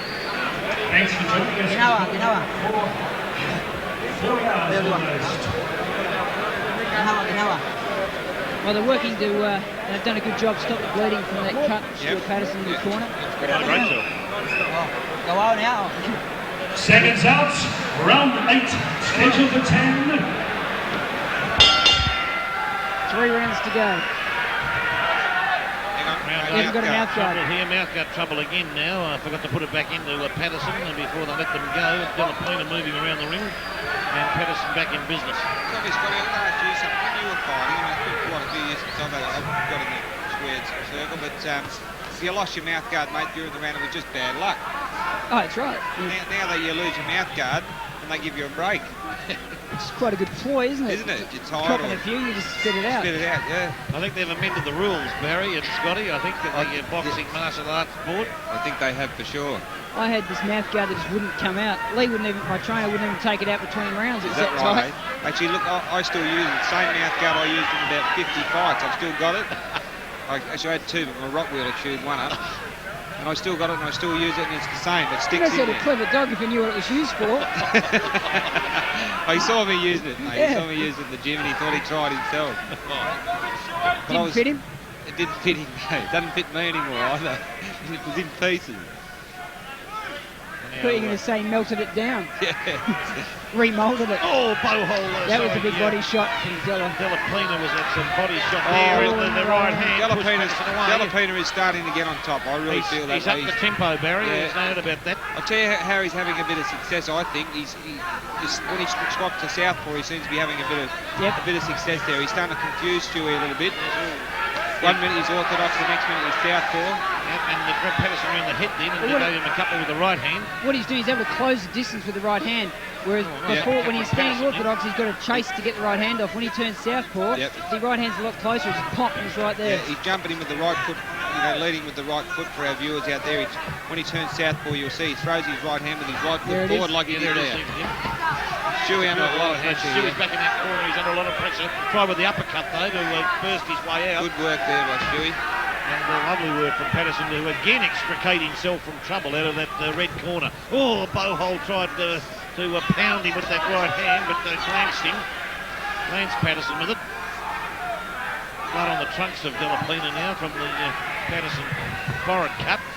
And now the grappling fest over near the board members at ringside there between Patterson and Dela Pena. Fix out the jab, Patterson. Nice punch. Yeah, Patterson, he needs to do some work to pull this round back. Yeah, he does.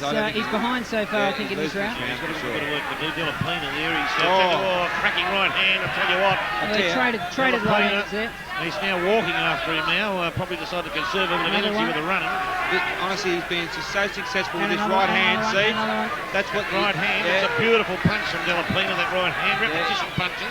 He turns southpaw. He puts his right foot forward and just throws one after another. It's taken 7 rounds for him to get it right. He's starting to land it. Mate, he's a very hard bloke to fight, Stuart Patterson. There's no doubt about that.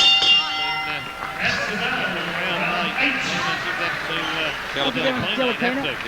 It's almost becoming a fight of 2 halves, isn't it? The first half all Patterson. Now second half, I don't think Dela Pena's lost a round. I've given one a draw in there, but I haven't had him losing one past the 5th. Yeah, he's certainly looking as though he's starting to come back well into the fight. Definitely coming back well into the fight. Changed his tactics, working a bit more of the body, and leading off the right foot with his right jab. The right, it's sort of right cross, right jab. That's been the turning point for him, hasn't it? Turning point, yeah. He's tried everything else. I think these scores could turn out to be a lot closer than we think at the moment.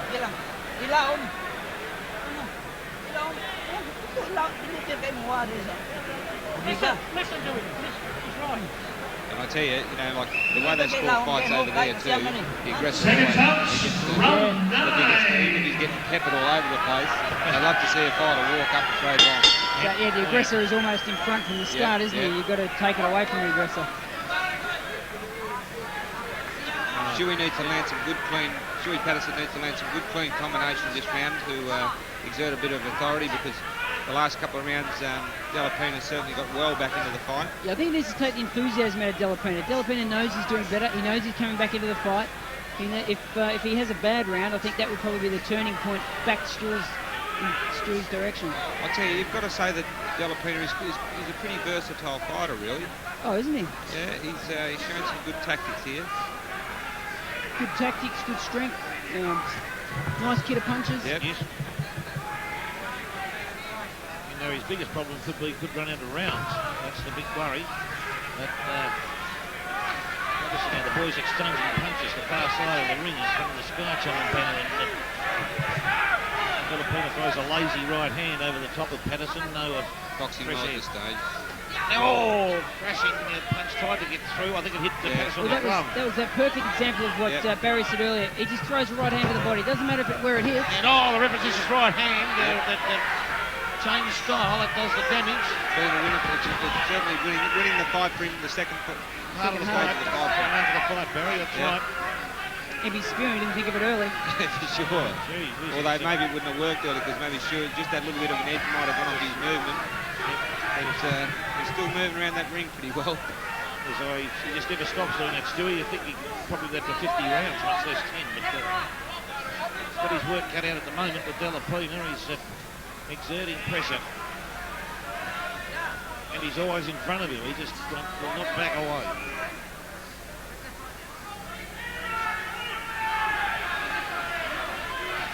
Dela Pena waiting again for that opportunity. You watch when he throws a right, he just swaps that whole body round and continues with the right hand. Preparing himself. I thought he was preparing himself just to do it right then, Barry. They're calling Dela Pena cutting. He's having more good left hand with his left jab. Yeah, it was a beautiful left jab, that left that he just threw. Caught Patterson flush. Patterson bounces one off the head of Dela Pena. Hard round to score this one, because Patterson's landing with the jabs, Dela Pena's landing the harder solid shots. I think Dela Pena's pinching it though, yeah. Oh, yes.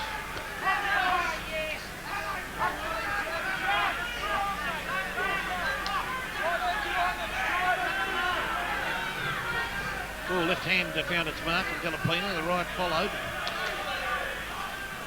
And he's flicking out that left jab. That's something he's found along the way there. That's turned out to be a beauty. No, he's got a good left jab, Dela Pena.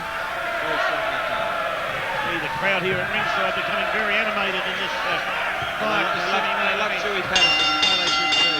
There's the bell. Dela Pena was pursuing him at the time, but I think I'd give that round to Dela Pena. I would too. Another Dela Pena round. We've got one more round to go. Not a lot in this, Not much in this at all. No. I think it's maybe a point or two in it, or maybe a point. Dela Pena's come home like a steam train, and Stewie Patterson needs to win this round big. Yep.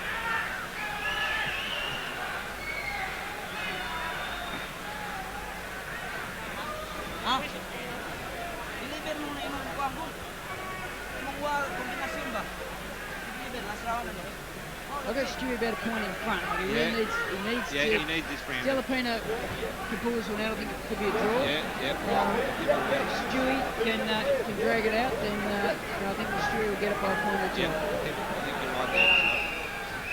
Seconds out, 10th and final round. Dela Pena very keen to get going. He's straight out in the middle. As the boys touch gloves. In a top fight there. Again, fantastic fight. The epitome of the fighter against the boxer. An amazing piece of matchmaking tonight. Hasn't been good. Peter Hunt and Murray Thompson of the Fighters Factory, they've got it all together down here in Melbourne. Right on the ball with the matchmaking. Oh, nice work. Good punching by Stuart Patterson. Good left hand, left hook right hand. Nice jabs. I tell you what, he does slip those jabs pretty well though, Dela Pena. Oh, that was good. Good by Stuart Patterson. Beautiful punching. Good start to the round by Stewie Patterson. This is what he's got to do. He's just got to punch and move. Don't stand there and wait. Get back to where he was from rounds about 1 to 5. Yeah, exactly. Got to keep him away though. He's got to keep Dela Pena at bay. Good work. Good work in the solar plexus region, Barry, my favourite area, and it was fantastically done. I'll show you where the solar plexus is later.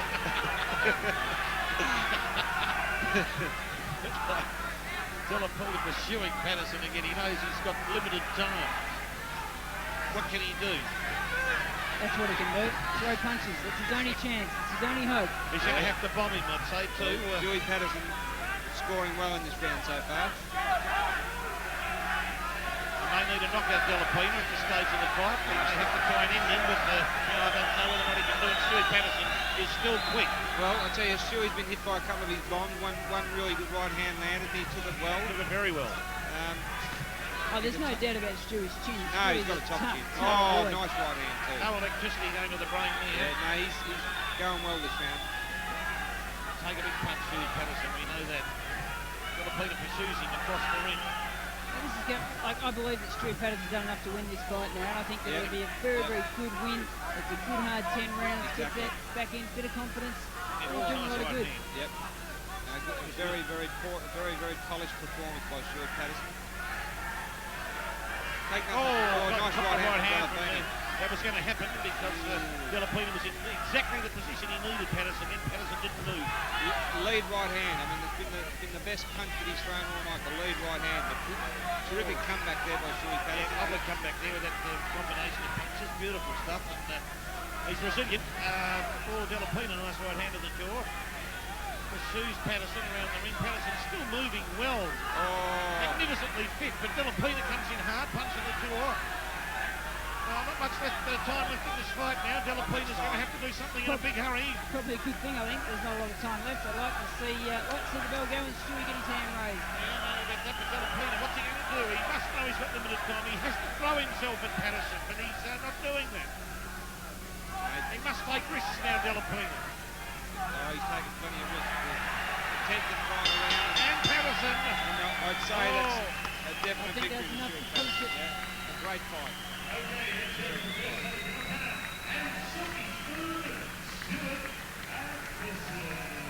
It's fair enough. Silky smooth Stuart Patterson. Definitely. Yeah, beautiful ring mover. I got 94, 97. I've got it. Could be 95, 97. 2 or 3 points. 97, 96. It's all going to be around that area, I think. No doubt about that. It'll be close.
Got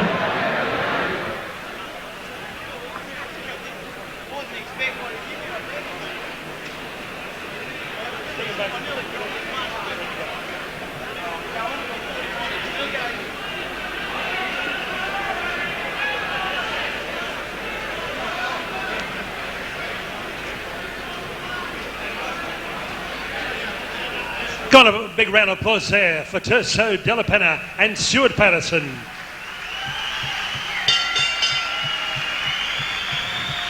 Ladies and gentlemen, in our semi-main event on Sky Channel, we go to the scorecards. We have a unanimous decision. Judge Chris Anderson gives it 94-96. Judge David Wignall, 93-97. Judge Mizanika Williams, 94-96. All for the number one ranked lightweight in the land, Stuart Patterson. Patterson.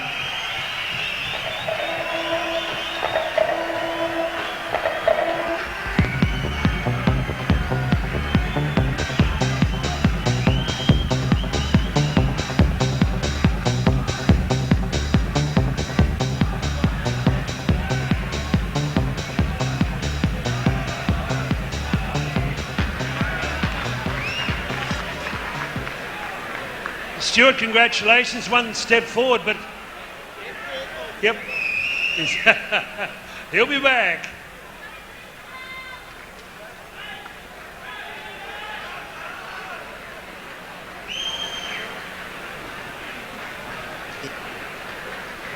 Thank you, Claude. It says...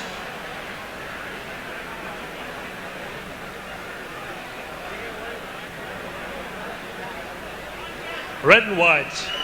Okay, Stewie, August 18, you always had that in the back of your mind, of course.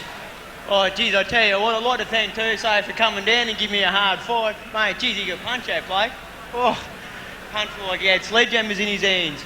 But I'd really like to thank the Lilydale Gym for letting me work out there and, like, getting me weight down and doing some good training with another good friend of mine who I'd really like to thank, Peter Dowling. I don't know where he is, but, geez, Pete, I nearly had him with the right hand. Also, I'd like to thank a few of my mates. I can't actually see them, but they know who they are, the Bagger Man and all of the crew. And also my friends, and also the people who give me so much good sparring. Tony Scalise, Mark Locke, Gang, Chris Kerris, and all the boys. I really appreciate it. Without them, I wouldn't be where I am. Also my corner, Craig, Terry Grinstead, and Big Bad Billy. And also, I'm going down to Shamrock later, so I'd like to see everyone down there, mate, and contribute to the night. This is a top night. Congratulations to Murray and Peter Hunt for putting on such a good show, and good luck to James Grima. Okay, we'll see you on August 18 for the Vacant Lightweight Championship Australia. Silky Smooth, Stuart Patterson, red and white dynamite against Danny McGrail, formerly from Adelaide.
Thank you, Stav.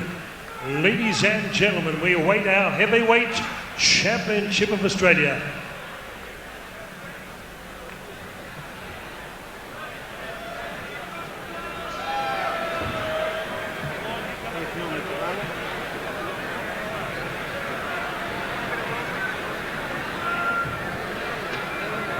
Actually, the ring got a bit of a disgrace, though, isn't it? It's a bit dirty, isn't it? It's scrubber, isn't it?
Ladies and gentlemen, will you be please upstanding for Advance Australia Fair to be sung by Miss Renee Townsend, 14 years of age, from Castlemaine High School. Good evening to you, Renee.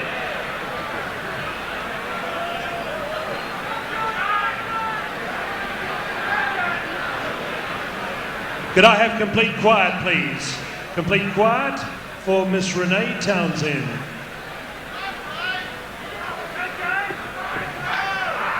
Australians, all let us rejoice, for we are young and free, with golden soil and world for toil. Our home is girt by sea, our land about in nature's gifts, our beauty rich and rare. In history stained, let every stain advance Australia fair. In joyful strains, then let us sing. Advance Australia fair.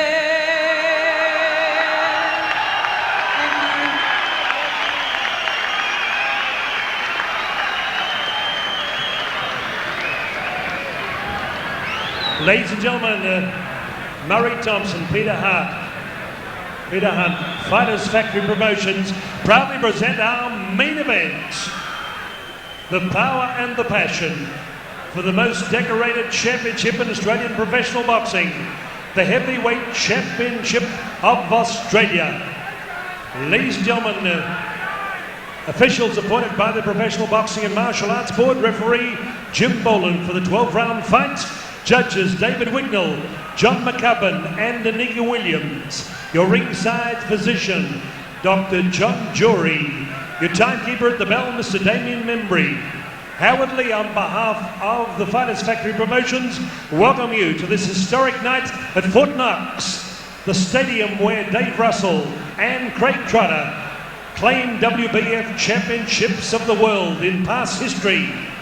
Ladies and gentlemen, my lords, ladies and gentlemen, on the site where legends are made on Sky Channel right around Australia. Let's get ready to rumble! It's showtime, 12 rounds of boxing. And ladies and gentlemen, we learned yesterday that the World Boxing Federation has sanctioned this as an official eliminator for the vacant championship to be fought in Tokyo on the 28th of July this month. Ladies and gentlemen, would you welcome on my right, occupying the blue corner, this bout proudly sponsored by Lombard, Mr. Claude Lombard.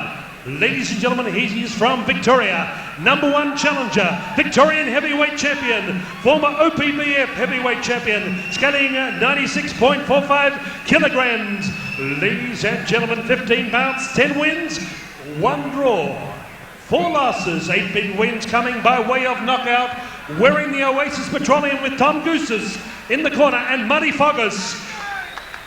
Ladies and gentlemen, bridging vociferous belligerence, the Broadmeadows Bomber, James Grima.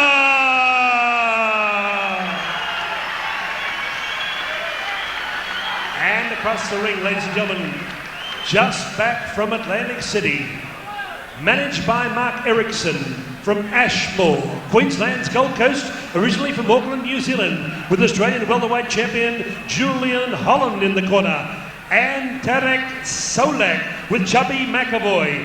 Ladies and gentlemen, 16 bouts, 16 wins, a perfect record, 12 wins coming by way of knockout.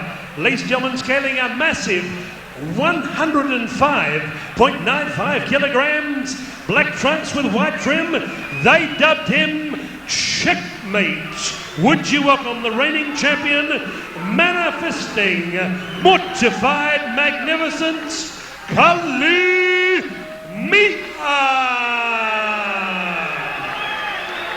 Jim Boland to give reference instructions. Thank you, Claude.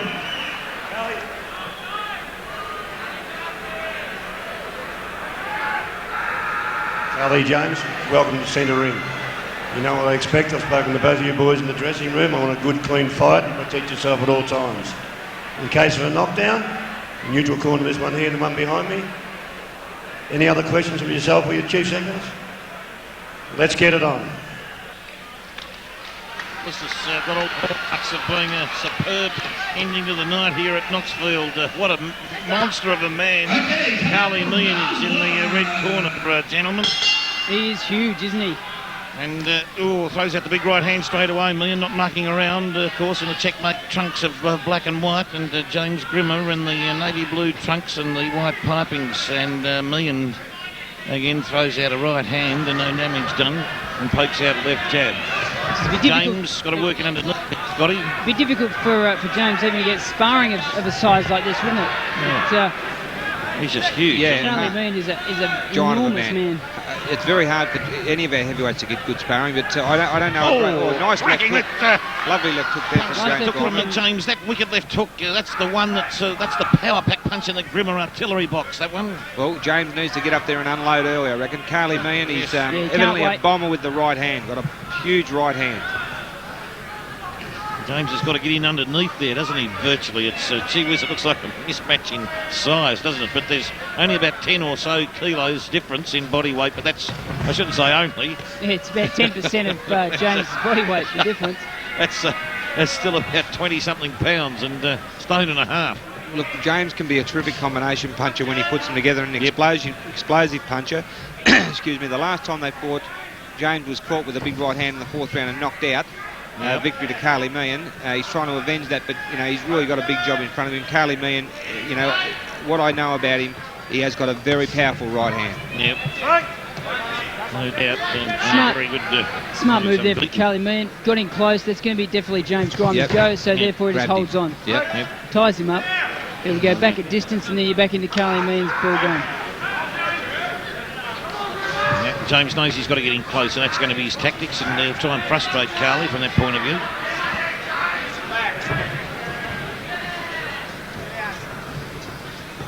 You can see he's looking for that right hand, Meehan. Yeah. He's looking for it. Gee, there's a lot at stake with this fight here tonight, the result of this for these two boys.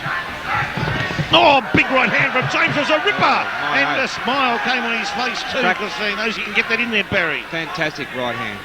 Nice right hand, right over the top. It just and there's no way Meehan saw that coming. It was over the shoulder of him. Yeah, I think James knows that from a speed point of view, he's got the speed to handle this big man. It's a matter of getting enough of it in there to do the damage.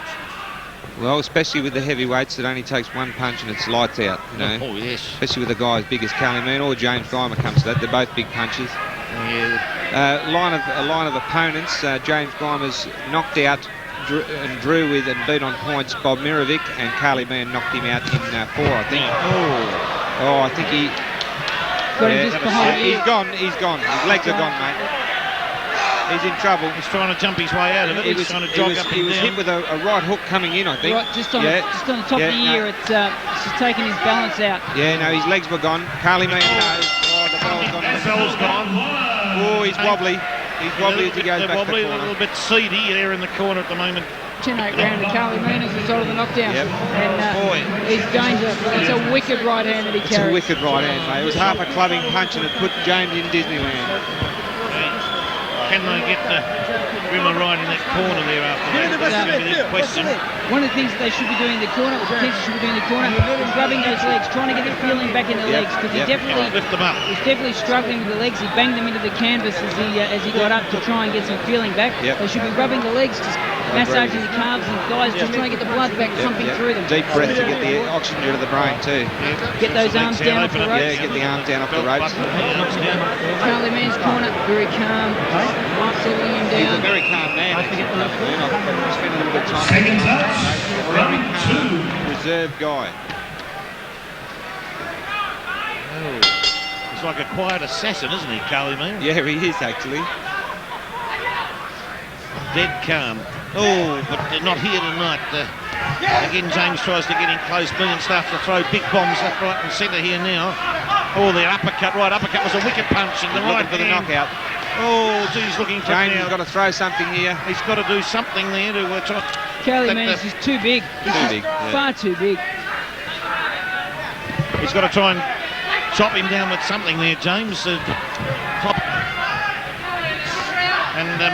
the uppercut comes underneath. I think Meehan's physically stronger. Oh, it's all over. It's over.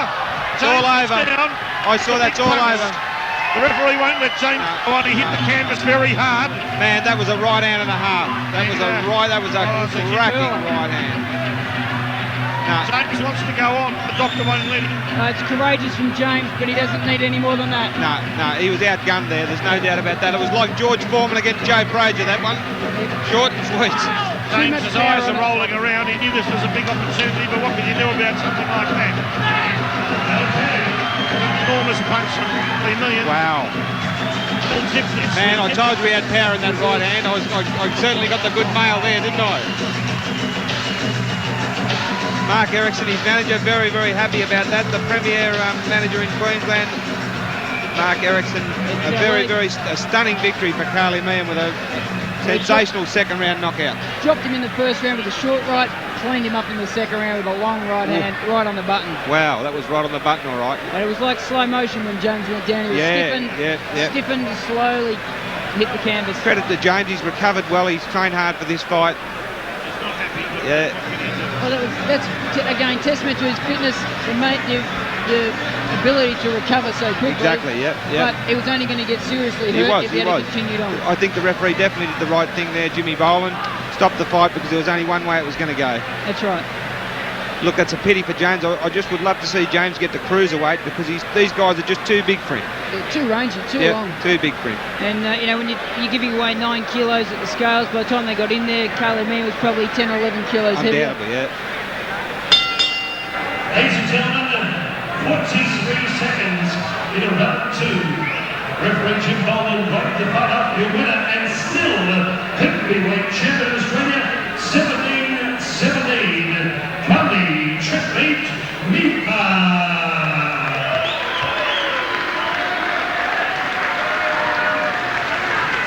A big round of applause for Victorian challenger James Grima.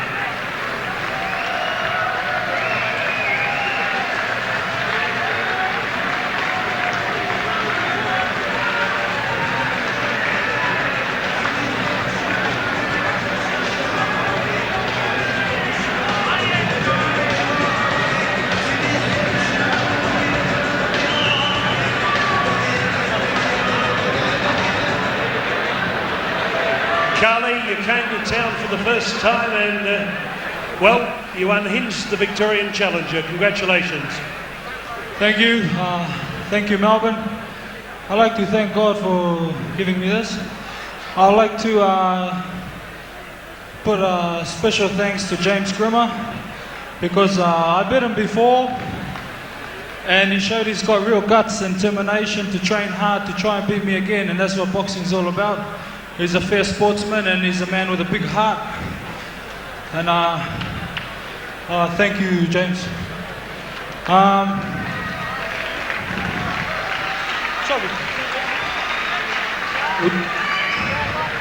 We'd just like to ask,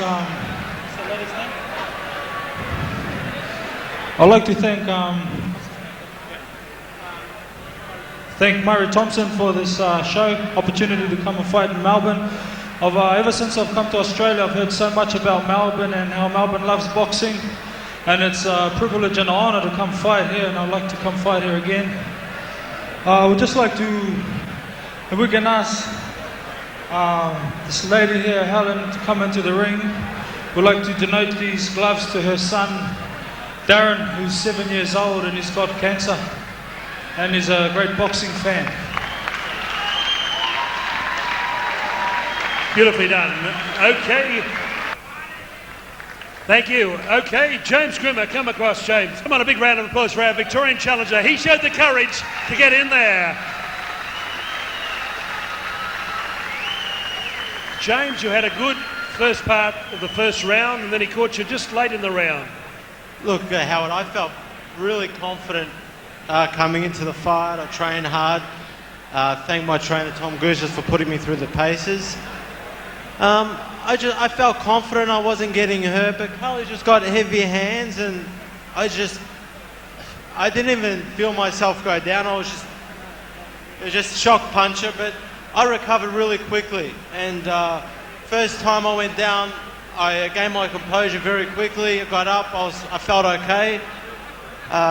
Second time I got knocked down. Yes, I was hurt, but I felt fine. I come to almost straight away, and I felt it was a little bit. I don't want to put sour grapes on the fight. Carly won the fight fair and square, but I just felt it was stopped a little bit early, and it's a little bit bitter for me to come here and fight for the Australian title and really have the heart to fight and do well, and not given the opportunity. Take nothing away from Carly. It just takes a bit of the shine off for me. Where's this place your career, James? We have to sit down and have a long, hard think about it and see what's left for me to do in boxing. I've got a few people to thank, if I can take the mic for a second. Howard, I'd like to thank my trainer Tom Gooses for putting in the long hours. I'd like to thank Oasis Petroleum for sponsoring me and helping me get through, because it's a tough sport to get support for the boxers and competitors. I'd like to thank my family who worry a lot when I fight. My girlfriend Anna for supporting me all the way and understanding when I have to have early nights. And I'm okay, I'm fine. Thank everyone for supporting boxing and getting behind the sport and packing the place out. I'd like to thank Carly Meehan for being a great champion, and I hope he goes all the way with it. Thank you, and God bless everyone, and take care. Thank you.